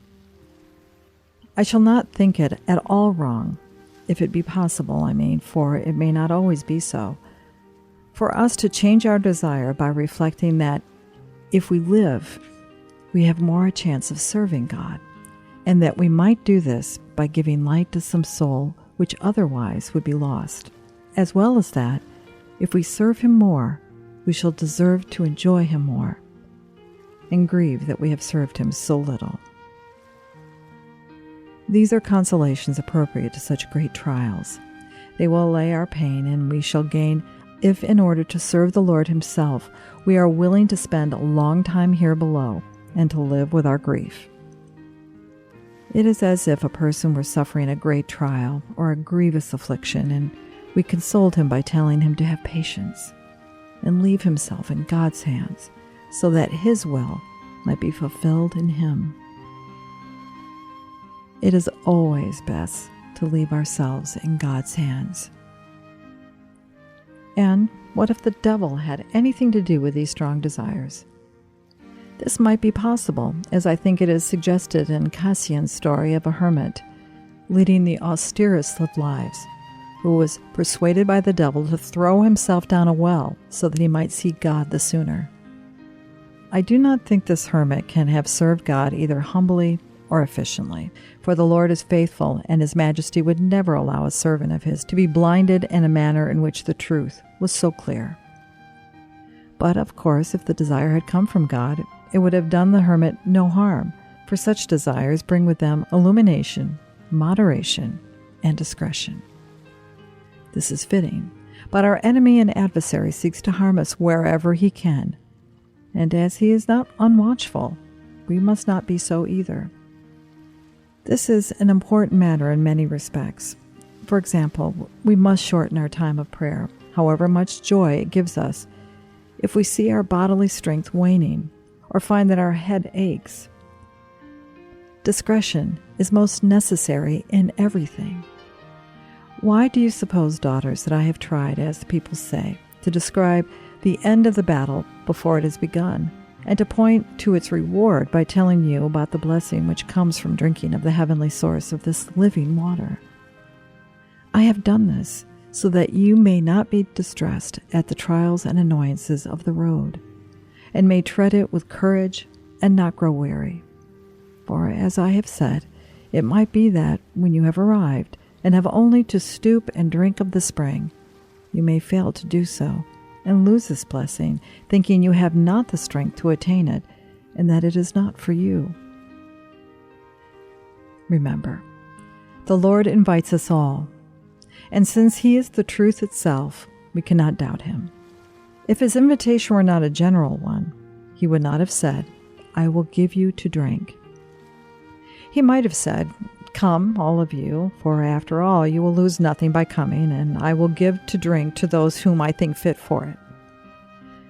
But as He said we were all to come, without making this condition, I feel sure that none will fail to receive this living water unless they cannot keep to the path. May the Lord, who promises it, give us grace, for His Majesty's own sake, to seek it as it must be sought. Chapter 20. In this last chapter, I seem to have been contradicting what I had previously said, as in consoling those who had not reached the contemplative state, I told them that the Lord had different roads by which they might come to Him, just as He also had many mansions. I now repeat this. His Majesty, being who He is and understanding our weakness, has provided for us. But He did not say, some must come by this way, and others by that. His mercy is so great that He has forbidden none to strive to come and drink in this fountain of life. Blessed be He forever. What good reasons there would have been for His forbidding us! But as He did not order me to cease from drinking when I began to do so, but caused me to be plunged in the depths of the water, it is certain that He will forbid no one to come. Indeed, He calls us publicly, in a loud voice, to do so. Yet, as He is so good, He does not force us to drink, but enable those who wish to follow Him to drink in many ways, so that none may lack comfort or die of thirst. From this rich spring flow many streams, some large, others small, and also little pools for children, which they find quite large enough, for the sight of a great deal of water would frighten them. By children, I mean those who are in the early stages. Therefore, sisters, have no fear that you will die of thirst on this road. You will never lack so much of the water of comfort that your thirst will be intolerable. So take my advice, and do not tarry on the way, but strive like strong men until you die in the attempt, for you are here for nothing else than to strive. If you always pursue this determination to die, rather than fail to reach the end of the road, the Lord may bring you through this life with a certain degree of thirst, but in the life which never ends, He will give you great abundance to drink, and you will have no fear of its failing you. May the Lord grant us never to fail Him. Amen. Now, in order to set out upon this aforementioned road so that we do not go astray at the very start, let us consider for a moment how the first stage of our journey is to be begun, for that is the most important thing. Or rather, every part of the journey is of importance to the whole.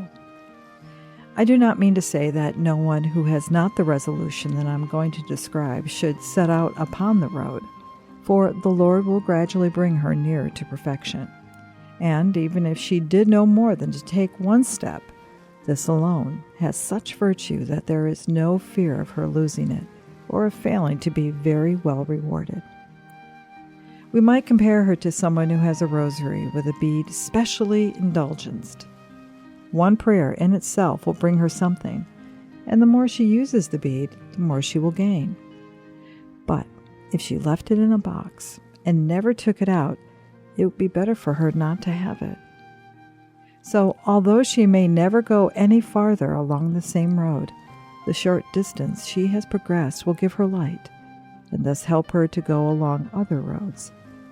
And the farther she goes, the more light she will gain. In fact, she may be sure that she will do herself no kind of harm through having started on the road, even if she leaves it, for good never leads to evil. So, daughters, whenever you meet people and find them well-disposed and even attracted to the life of prayer, try to remove from them all fear of beginning a course which may bring them such great blessings. For the love of God, I beg you always to see to it that your conversation is befitting those with whom you speak.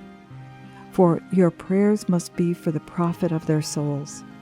And since you must always pray to the Lord for them, sisters, you would seem to be doing ill if you did not strive to benefit them in every possible way. If you would be a good kinswoman, this is a true friendship. And if you would be a good friend, you may be sure that this is the only possible way. Let the truth in your hearts, as it will be if you practice meditation, and you will see clearly what love we are bound to have for our neighbors. Let the truth be in your hearts, as it will be if you practice meditation, and you will see clearly what love we are bound to have for our neighbors. This is no time for child's play, sisters. And these worldly friendships, good though they may be, seem no more than that. Neither with your relatives nor with anyone else must you use such phrases as, "if you love me," or "don't you love me," unless you have in view some noble end and the profit of the person to whom you are speaking. It may be necessary in order to get a relative, a brother, or some such person, to listen to the truth and accept it, to prepare him for it by using such phrases and showing him signs of love, which are always pleasing to sense. He may possibly be more affected and influenced by one kind word, as such phrases are called, than by a great deal which you might say about God, and then there would be plenty of opportunities for you to talk to him about God afterwards. I do not forbid such phrases, therefore, provided you use them in order to bring some profit. But for no other reason can there be any good in them, and they may even do harm without your being aware of it. Everybody knows that you are nuns, and that your business is prayer. Do not say to yourselves, "I have no wish to be considered good," for what people see in you is bound to bring them either profit or harm. People like nuns, on whom is laid the obligation to speak of nothing save the Spirit of God, act very wrongly if they are dissembled in this way, except occasionally for the purpose of doing greater good. Your intercourse and conversation must be like this. Let anyone who wishes to talk to you learn your language, and if they will not, be careful never to learn theirs. It might lead you to hell. It matters little if you are considered ill-bred, and still less if you are taken for hypocrites. Indeed, you will gain by this, because only those who understand your language will come to see you. If one knows no Arabic, one has no desire to talk a great deal with a person who knows no other language. So worldly people will neither weary you nor do you harm. And it would do you no small harm to have begun to learn and talk a new language. You would spend all your time learning it. You cannot know as well as I do, for as I have found out by experience how very bad this is for the soul. No sooner does it learn one thing than it has to forget another, and it never has any rest. This you must at all costs avoid, for peace and quiet in the soul are of great importance on the road which we are about to tread. If those with whom you converse wish to learn your language, it is not for you to teach it to them, but you can tell them what wealth they will gain by learning it. Never grow tired of this, but do it piously, lovingly, and prayerfully, with a view to helping them.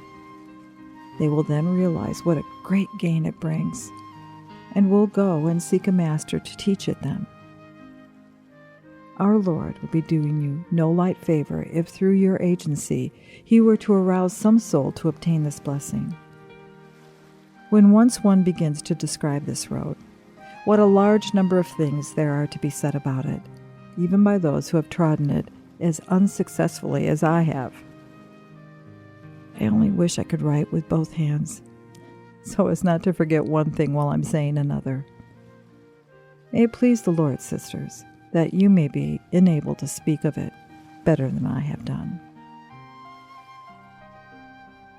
Chapter 21. Do not be dismayed, daughters, at the number of things which have to be considered before setting out on this divine journey, which is the royal road to heaven. By taking this road, we gain such precious treasures that it is no wonder if the cost seems to us a high one. The time will come when we shall realize that all we have paid has been nothing at all by comparison with the greatness of our prize. Let us now return to those who wish to travel on this road and will not halt until they reach their goal, which is the place where they can drink of this water of life. Although in some book or other, in several in fact, I have read what a good thing it is to begin in this way, I do not think anything will be lost if I speak of it here.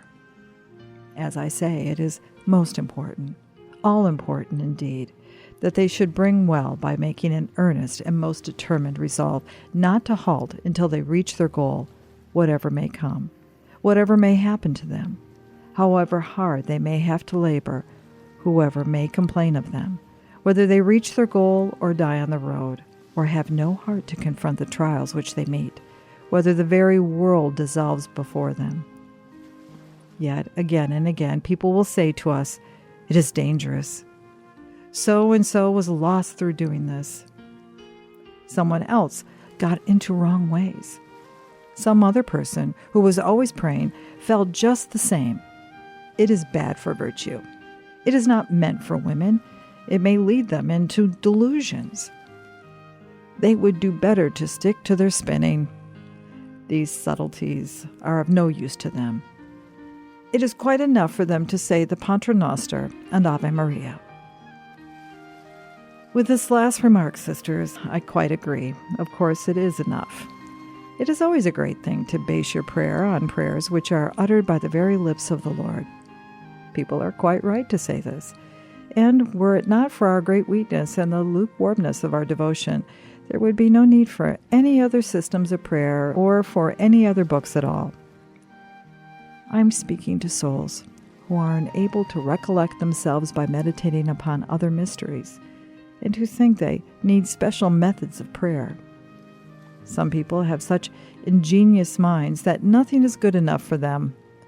So I think I will start to lay down some rules for each part of our prayer, beginning, middle, and end, although I shall not spend long on the higher stages. They cannot take books from you, and if you are studious and humble, you need nothing more. I have always been fond of the words of the Gospels, and have found more recollection in them than in the most carefully planned books, especially books of which the authors were not fully approved, and which I never wanted to read. If I keep close to this Master of Wisdom, he may perhaps give me some thoughts which will help you. I do not say that I will explain these divine prayers, for that I should not presume to do, and there are a great many explanations of them already. Even were there none, it would be ridiculous for me to attempt any. But I will write down a few thoughts on the words of the Pater Noster, for sometimes, when we are most anxious to nurture our devotion, consulting a great many books will kill it. When a master is himself giving a lesson, he treats his pupil kindly and likes him to enjoy being taught, and does his utmost to help them learn. Just so will this heavenly Master do with us. Pay no heed, then, to anyone who tries to frighten you or depicts to you the perils of the way. What a strange idea that one could ever expect to travel on a road infested by thieves for the purpose of gaining some great treasure without running into danger. Worldly people like to take life peaceably, but they will deny themselves sleep, perhaps for nights on end, in order to gain a farthing's profit. and they will leave you no peace, either in body or of soul. If, when you are on the way to gaining this treasure, or to taking it by force, as the Lord says the violent do, and are traveling by this royal road, this safe road trodden by our King and by his elect and his saints, even then, if they tell you it is full of danger and make you so afraid, what will be the dangers encountered by those who think they will be able to gain this treasure and yet are not on the road to it? Oh, my daughters, how incomparably greater must be the risks they run, and yet they have no idea of this until they fall headlong into some real danger. Having perhaps no one to help them, they lose this water altogether and drink neither much nor little of it, either from a pool or from a stream. How do you suppose they can do without a drop of this water, and yet travel along a road on which there are so many adversaries to fight? Of course, sooner or later they will die of thirst, for we must all journey to this fountain, my daughters, whether we will or no, though we may not all do so in the same way. Take my advice, then, and let none mislead you by showing you any other road than that of prayer. I am not now discussing whether or no everyone must practice mental or vocal prayer, but I do say that you yourselves require both, for prayer is duty of religious. If anyone tells you it is dangerous, look upon that person himself as your principal danger, and flee from his company. Do not forget this, for it is advice that you may possibly need. It will be dangerous for you if you do not possess humility and other virtues, but God forbid that the way of prayer should be a way of danger. This fear seems to have been invented by the devil, who has apparently been very clever in bringing about the fall of some who practice prayer. See how blind the world is? It never thinks of all the thousands who have fallen into heresies and other great evils through yielding to distractions and not practicing prayer. As against these multitudes, there are few who did not practice prayer and whom the devil has been successful enough at his own trade to cause to fall. In doing this, he has also caused some to be very much afraid of virtuous practices. Let those who make use of this pretense to absolve themselves from such practices take heed, for in order to save themselves from evil, they are fleeing from good. I have never heard of such a wicked invention. It must indeed come from the devil. O my Lord, defend thyself. See how thy words are being misunderstood. Permit no such weakness in thy servants. There is one great blessing. You will always find a few people ready to help you, for it is a characteristic of the true servant of God, to whom His Majesty has given light to follow the true path, that, when beset by these fears, his desire not to stop only increases. He sees clearly whence the devil's blows are coming, but he parries each blow and breaks his adversary's head. The anger which this arouses in the devil is greater than all the satisfaction which he receives from the pleasures given him by others. When in troublous times he has sown his terrors, and seems to be leading men everywhere in his train, half blinded and deceiving them into believing themselves to be zealous for the right, God raises up someone to open their eyes and bid them look at the fog in which the devil has obscured their path. How great God is! To think that just one man, or perhaps two, can do more by telling the truth than can a great many men all together. And then they gradually begin to see the path again, and God gives them courage. If people say there is danger in prayer, the servant of God, by his deeds, if not by his words, tries to make them realize what a good thing it is. If they see that frequent communion is inadvisable, he only practices it the more. So, because just one or two are fearlessly following the better path, the Lord gradually regains what he had lost. Cease troubling about these fears, then, sisters, and never pay heed to such matters of popular opinion. This is no time for believing everyone. Believe only those whom you see modeling their lives on the life of Christ. Endeavor always to have a good conscience. Practice humility. Despise all worldly things, and believe firmly in the teaching of our Holy Mother, the Roman Church. Firmly despise all worldly things, and believe firmly in the teaching of our Holy Mother, the Roman Church. You may then be quite sure that you are on a very good road. Cease, as I have said, to have fear where no fear is. If anyone attempts to frighten you, point out the road to him in all humility. Tell him that you have a rule which commands you, as it does, to pray without ceasing, and that the rule you must keep.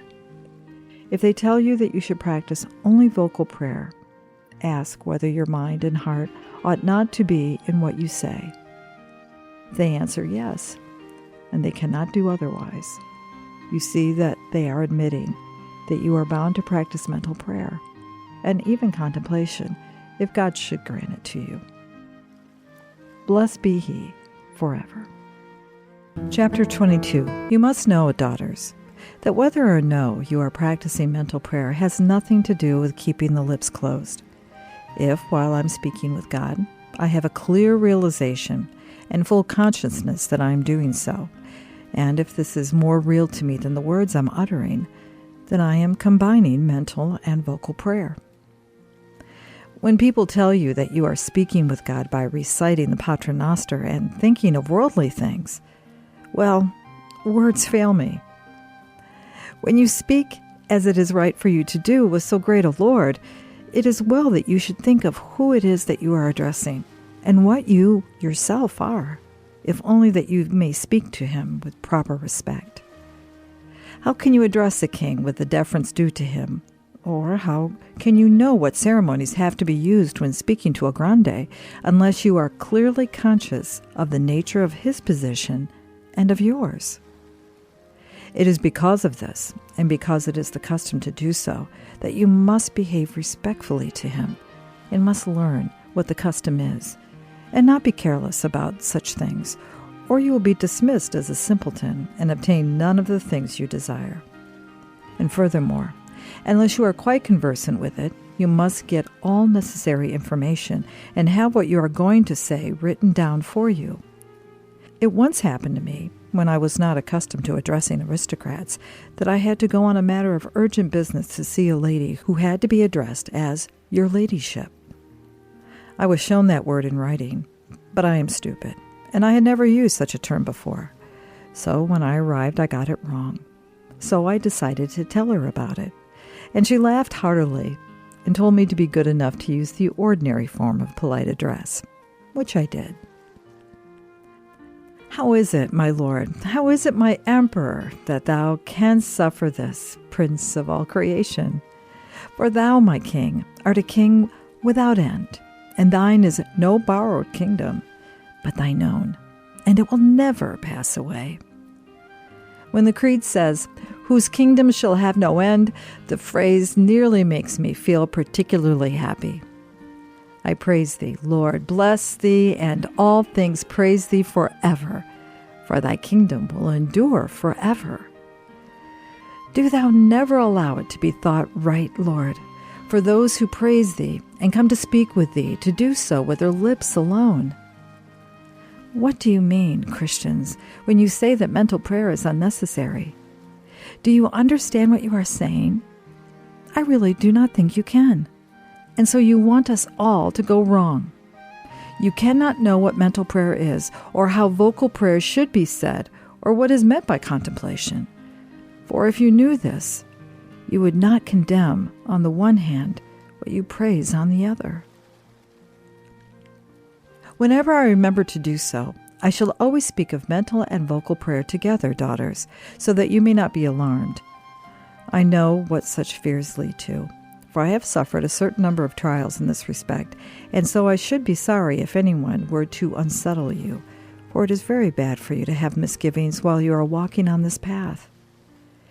It is important that you should realize you are making progress, for if a traveler is told that he has taken the wrong road and has lost his way, he begins to wander to and fro, and the constant search for the right road tires him, wastes his time, and delays his arrival. Who can say that it is wrong if, before we begin reciting the hours or the rosary, we think of whom we are going to address, and who we are that are addressing him, so that we may do so in the way we should?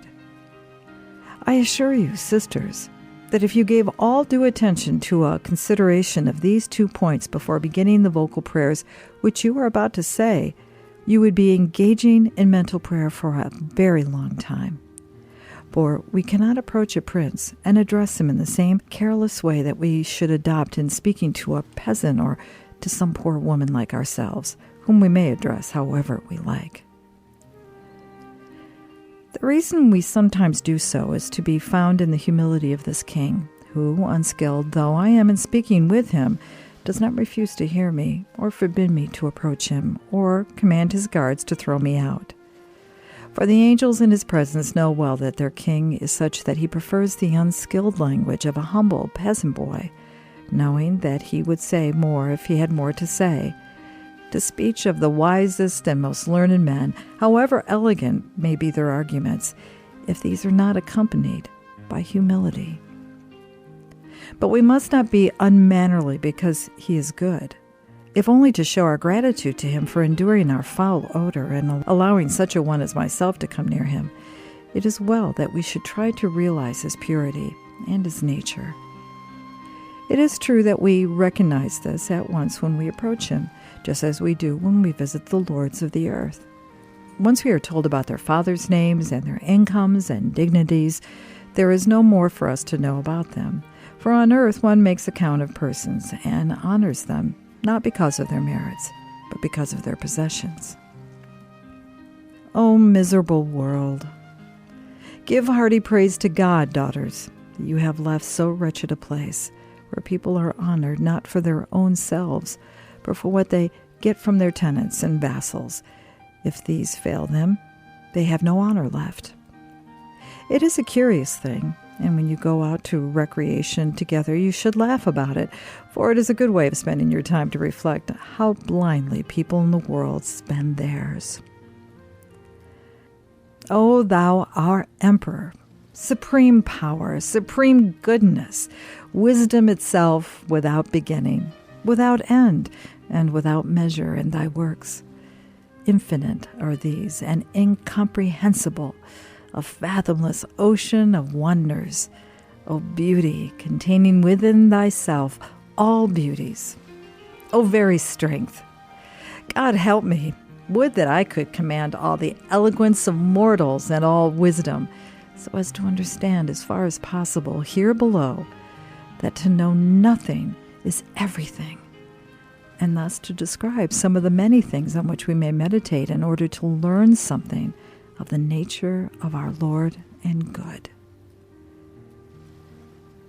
When you approach God, then, try to think and realize whom you are about to address, and continue to do so while you are addressing him. If we had 1,000 lives, we should never fully understand how this Lord merits that we behave toward him, before whom even the angels tremble. He orders all things, and he can do all things. With him, to will is to perform. It will be right then, daughters, for us to endeavor to rejoice in these wondrous qualities of our spouse, and to know whom we have wedded, and what our lives should be. Why, God save us, when a woman in this world is about to marry, she knows beforehand whom she is to marry, what sort of person he is, and what property he possesses. Shall not we, then, who are already betrothed, think about our spouse before we are wedded to him, and he takes us home to be with him? If these thoughts are not forbidden to those who are betrothed to men on earth, how can we be forbidden to discover who this man is? Who is his father? What is the country to which he will take me? What are the riches with which he promises to endow me? What is his rank? How can I best make him happy? What I can do that will give him pleasure, and how I can bring my rank into line with his. If a woman is happy in her marriage, it is just those things that she is advised to see about, even though her husband be a man of very low station. Shall less respect be paid to thee than my spouse than to men?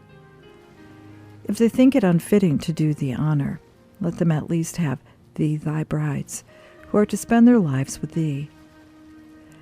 A woman is indeed fortunate in her life if her husband is so jealous that he will allow her to speak with no one but himself. It would be a pretty pass if she could not resolve to give him this pleasure, for it is reasonable enough that she should put up with this and not wish to converse with anyone else, since in him she has all that she can desire. To understand these truths, my daughters, is to practice mental prayer. If you wish to learn to understand, and at the same time to practice vocal prayer, well and good. But do not, I beg you, address God while you are thinking of other things, for to do that is the result of not understanding what mental prayer is. I think I have made this clear. May the Lord grant us to learn how to put it into practice. Amen. Chapter 23. Now, as I have said, it is most important that from the first we should be very resolute. For this, there are so many reasons that if I were to give them all, I should have to write at great length. Some of them are given in other books. I will tell you just 2 or 3 of them, sisters. One is that when we decide to give anything, such as this slight effort of recollection, to Him who has given us so much and who is continually giving, it would be wrong for us not to be entirely resolute in doing so, and to act like a person who lends something and expects to get it back again. Not that we do not receive interest. On the contrary, we gain a great deal. I do not call this giving. Anyone who has been lent something always feels slightly displeased when the lender wants it back again, especially if he is using it himself and has come to look upon it as his own. If the two are friends, and the lender is indebted to the recipient for many things of which he has made him free gifts, he will think it meanness and a great lack of affection if he will leave not even the smallest thing in his possession, merely as a sign of love. What wife is there who, after receiving many valuable jewels from her husband, will not give him so much as a ring, which he wants, not because of its value, for all she has is his, but as a sign of love and a token that she will be his until she dies? Does the Lord deserve less than this, that we should mock him by taking away the worthless gift which we have given him? Since we have resolved to devote to him this very brief period of time, only a small part of what we spend upon ourselves and upon people who are not particularly grateful to us for it, let us give it him freely, with our minds unoccupied by other things, and entirely resolved never to take it back again, whatever we may suffer through trials, annoyances, or aridities. Let me realize that this time is being lent me, and is not my own, and feel that I can rightly be called to account for it if I'm not prepared to devote it wholly to God. I say wholly, but we must not be considerate as taking it back if we should fail to give it to him for a day or for a few days because of legitimate occupations or through some indisposition. Provided the intention remains firm, my God is not in the least meticulous.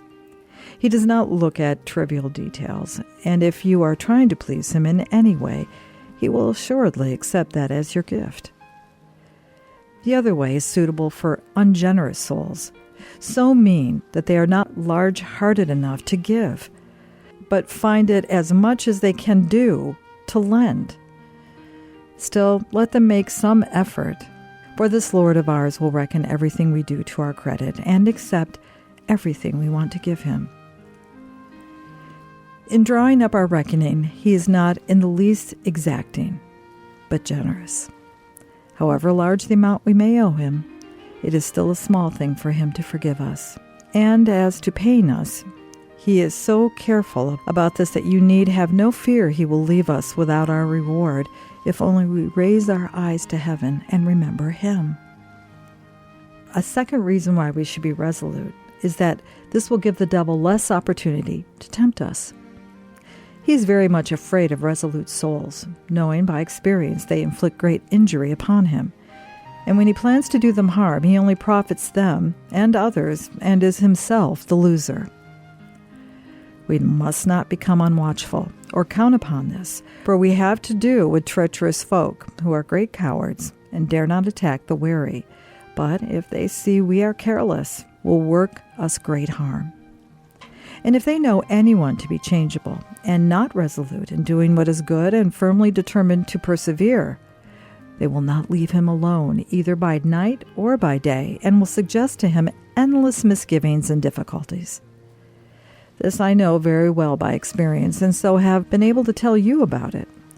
I am sure that none of us realize its great importance.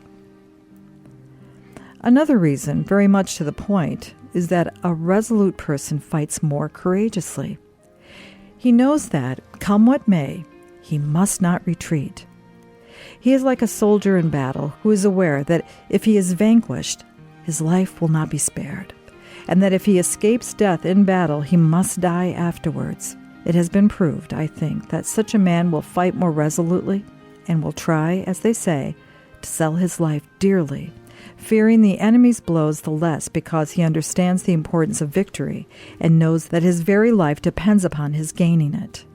We must also be firmly convinced from the start that if we fight courageously and do not allow ourselves to be beaten, we shall get what we want. And there is no doubt that, however small our gains may be, they will make us very rich. Do not be afraid that the Lord who called us to drink of this spring will allow you to die of thirst. This I have already said, and I should like to repeat it, for people are often timid when they have not learned by experience of the Lord's goodness, even though they know of it by faith. It is a great thing to have experienced what friendship and joy He gives to those who walk on this road, and how He takes almost the whole cost of it upon Himself. I am not surprised that those who have never made this test should want to be sure that they will receive some interest on their outlay. But you already know that even in this life we shall receive 100-fold, and that the Lord says, "Ask, and it shall be given you." If you do not believe His Majesty in those passages of His gospel where He gives us this assurance, it will be of little help to you, sisters, for me to weary my brains by telling you of it. Still, I say to anyone who is in doubt that she will lose little by putting the matter to the test. For this journey has the advantage of giving us very much more than we ask, and shall even get so far as to desire. This is a never-failing truth. I know it. Though if you do not find it so, do not believe any of the things I tell you. I can call as witnesses those of you who, by God's goodness, know it from experience.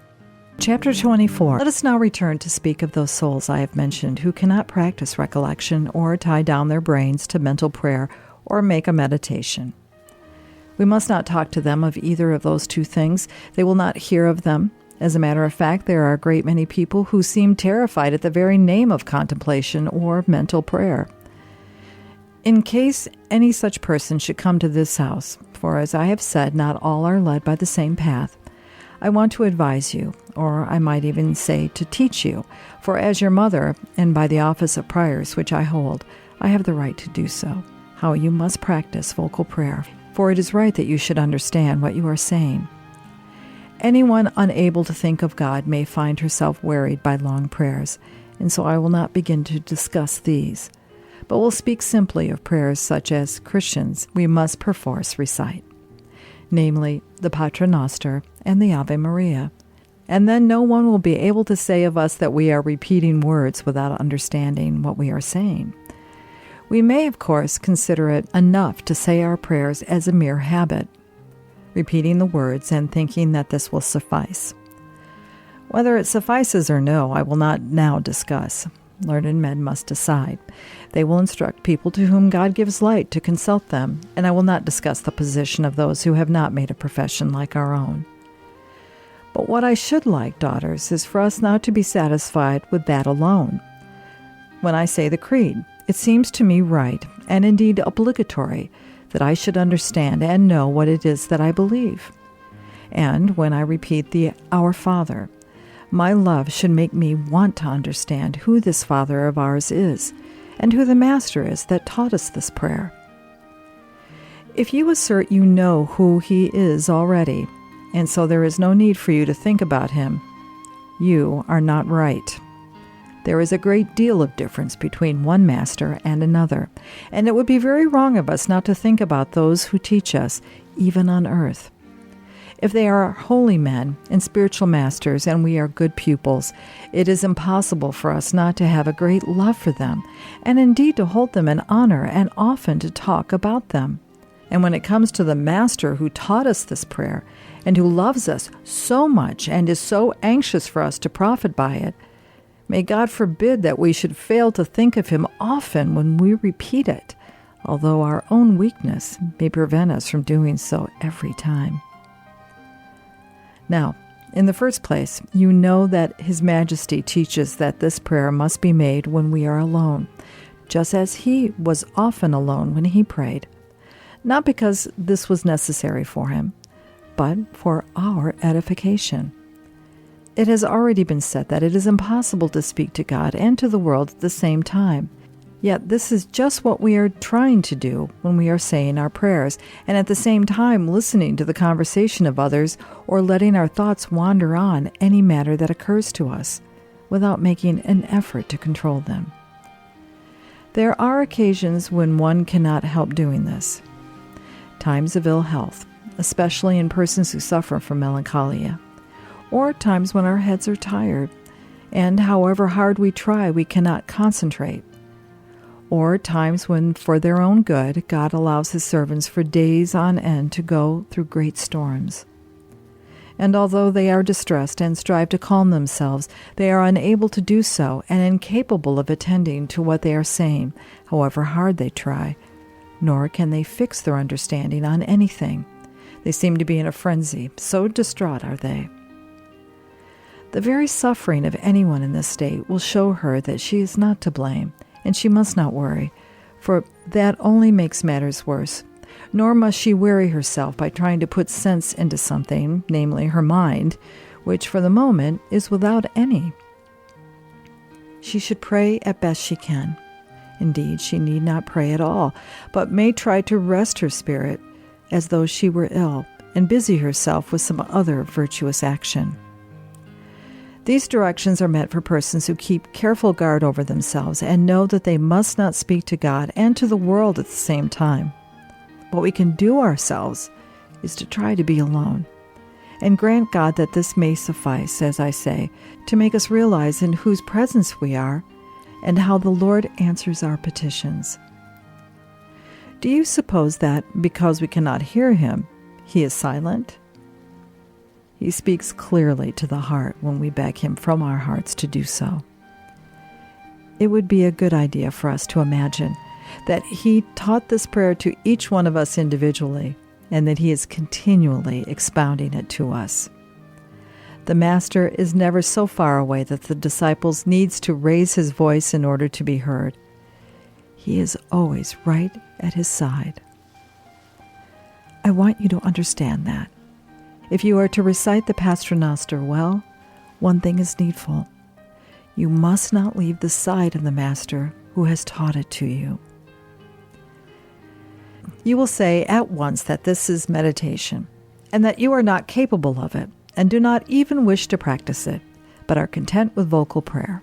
For there are impatient people who dislike giving themselves trouble, and it is troublesome at first to practice recollection of the mind when one has not made it a habit. So, in order not to make themselves the least bit tired, they say they are incapable of anything but vocal prayer, and do not know how to do anything further. You are right to say that what we have described is mental prayer. But I assure you that I cannot distinguish it from vocal prayer faithfully recited with a realization of who it is that we are addressing.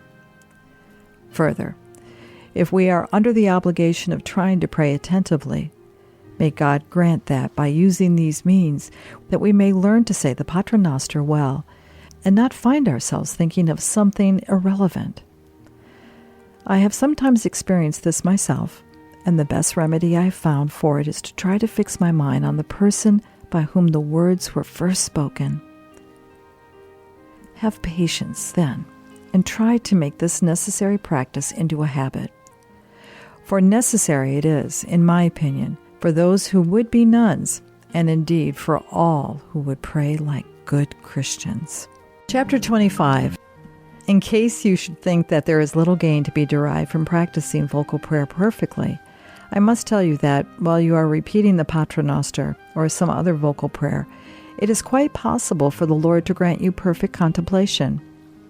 In this way, His Majesty shows that He is listening to the person who is addressing Him, and that, in His greatness, He is addressing her by suspending the understanding, putting a stop to all thought, and, as we say, taking the words out of her mouth, so that even if she wishes to speak, she cannot do so, or at any rate, not without great difficulty.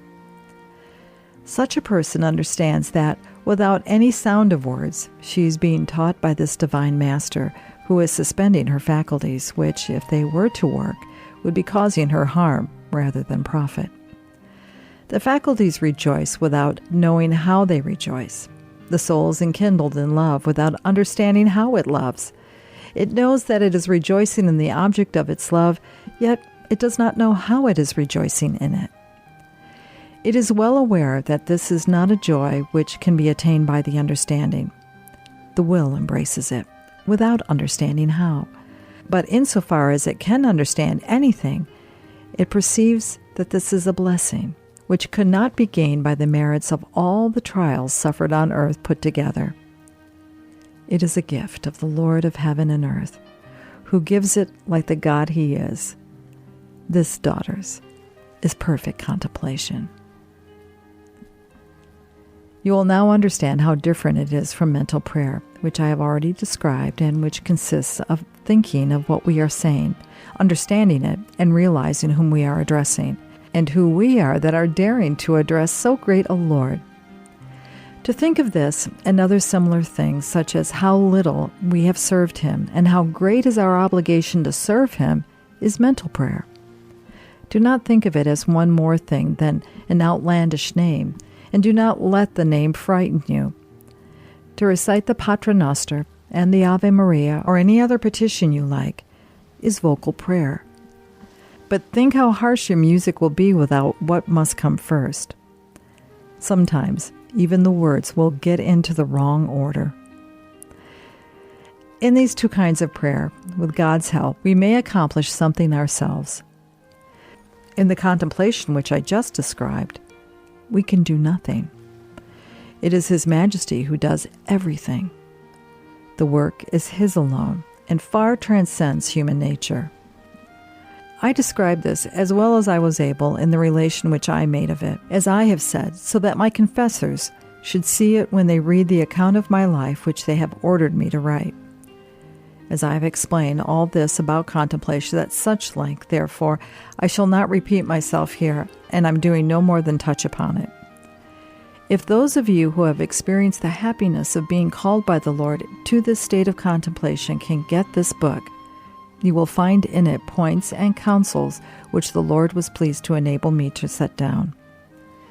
These should bring you great comfort and profit, in my opinion at least, and in the opinion of several who have seen it and who keep it at hand in order to make frequent use of it. I am ashamed to tell you that anything of mine is made such use of, and the Lord knows with what confusion I write a great deal that I do. Blessed be He for thus bearing with me. Those of you who, as I say, have experience of supernatural prayer should procure the book after my death. Those who have not have no need to do so, but they should try to carry out what has been said in this one. Let them leave everything to the Lord, to whom it belongs to grant this gift, and he will not deny you if you do not tarry on the road, but press forward so as to reach the end of your journey.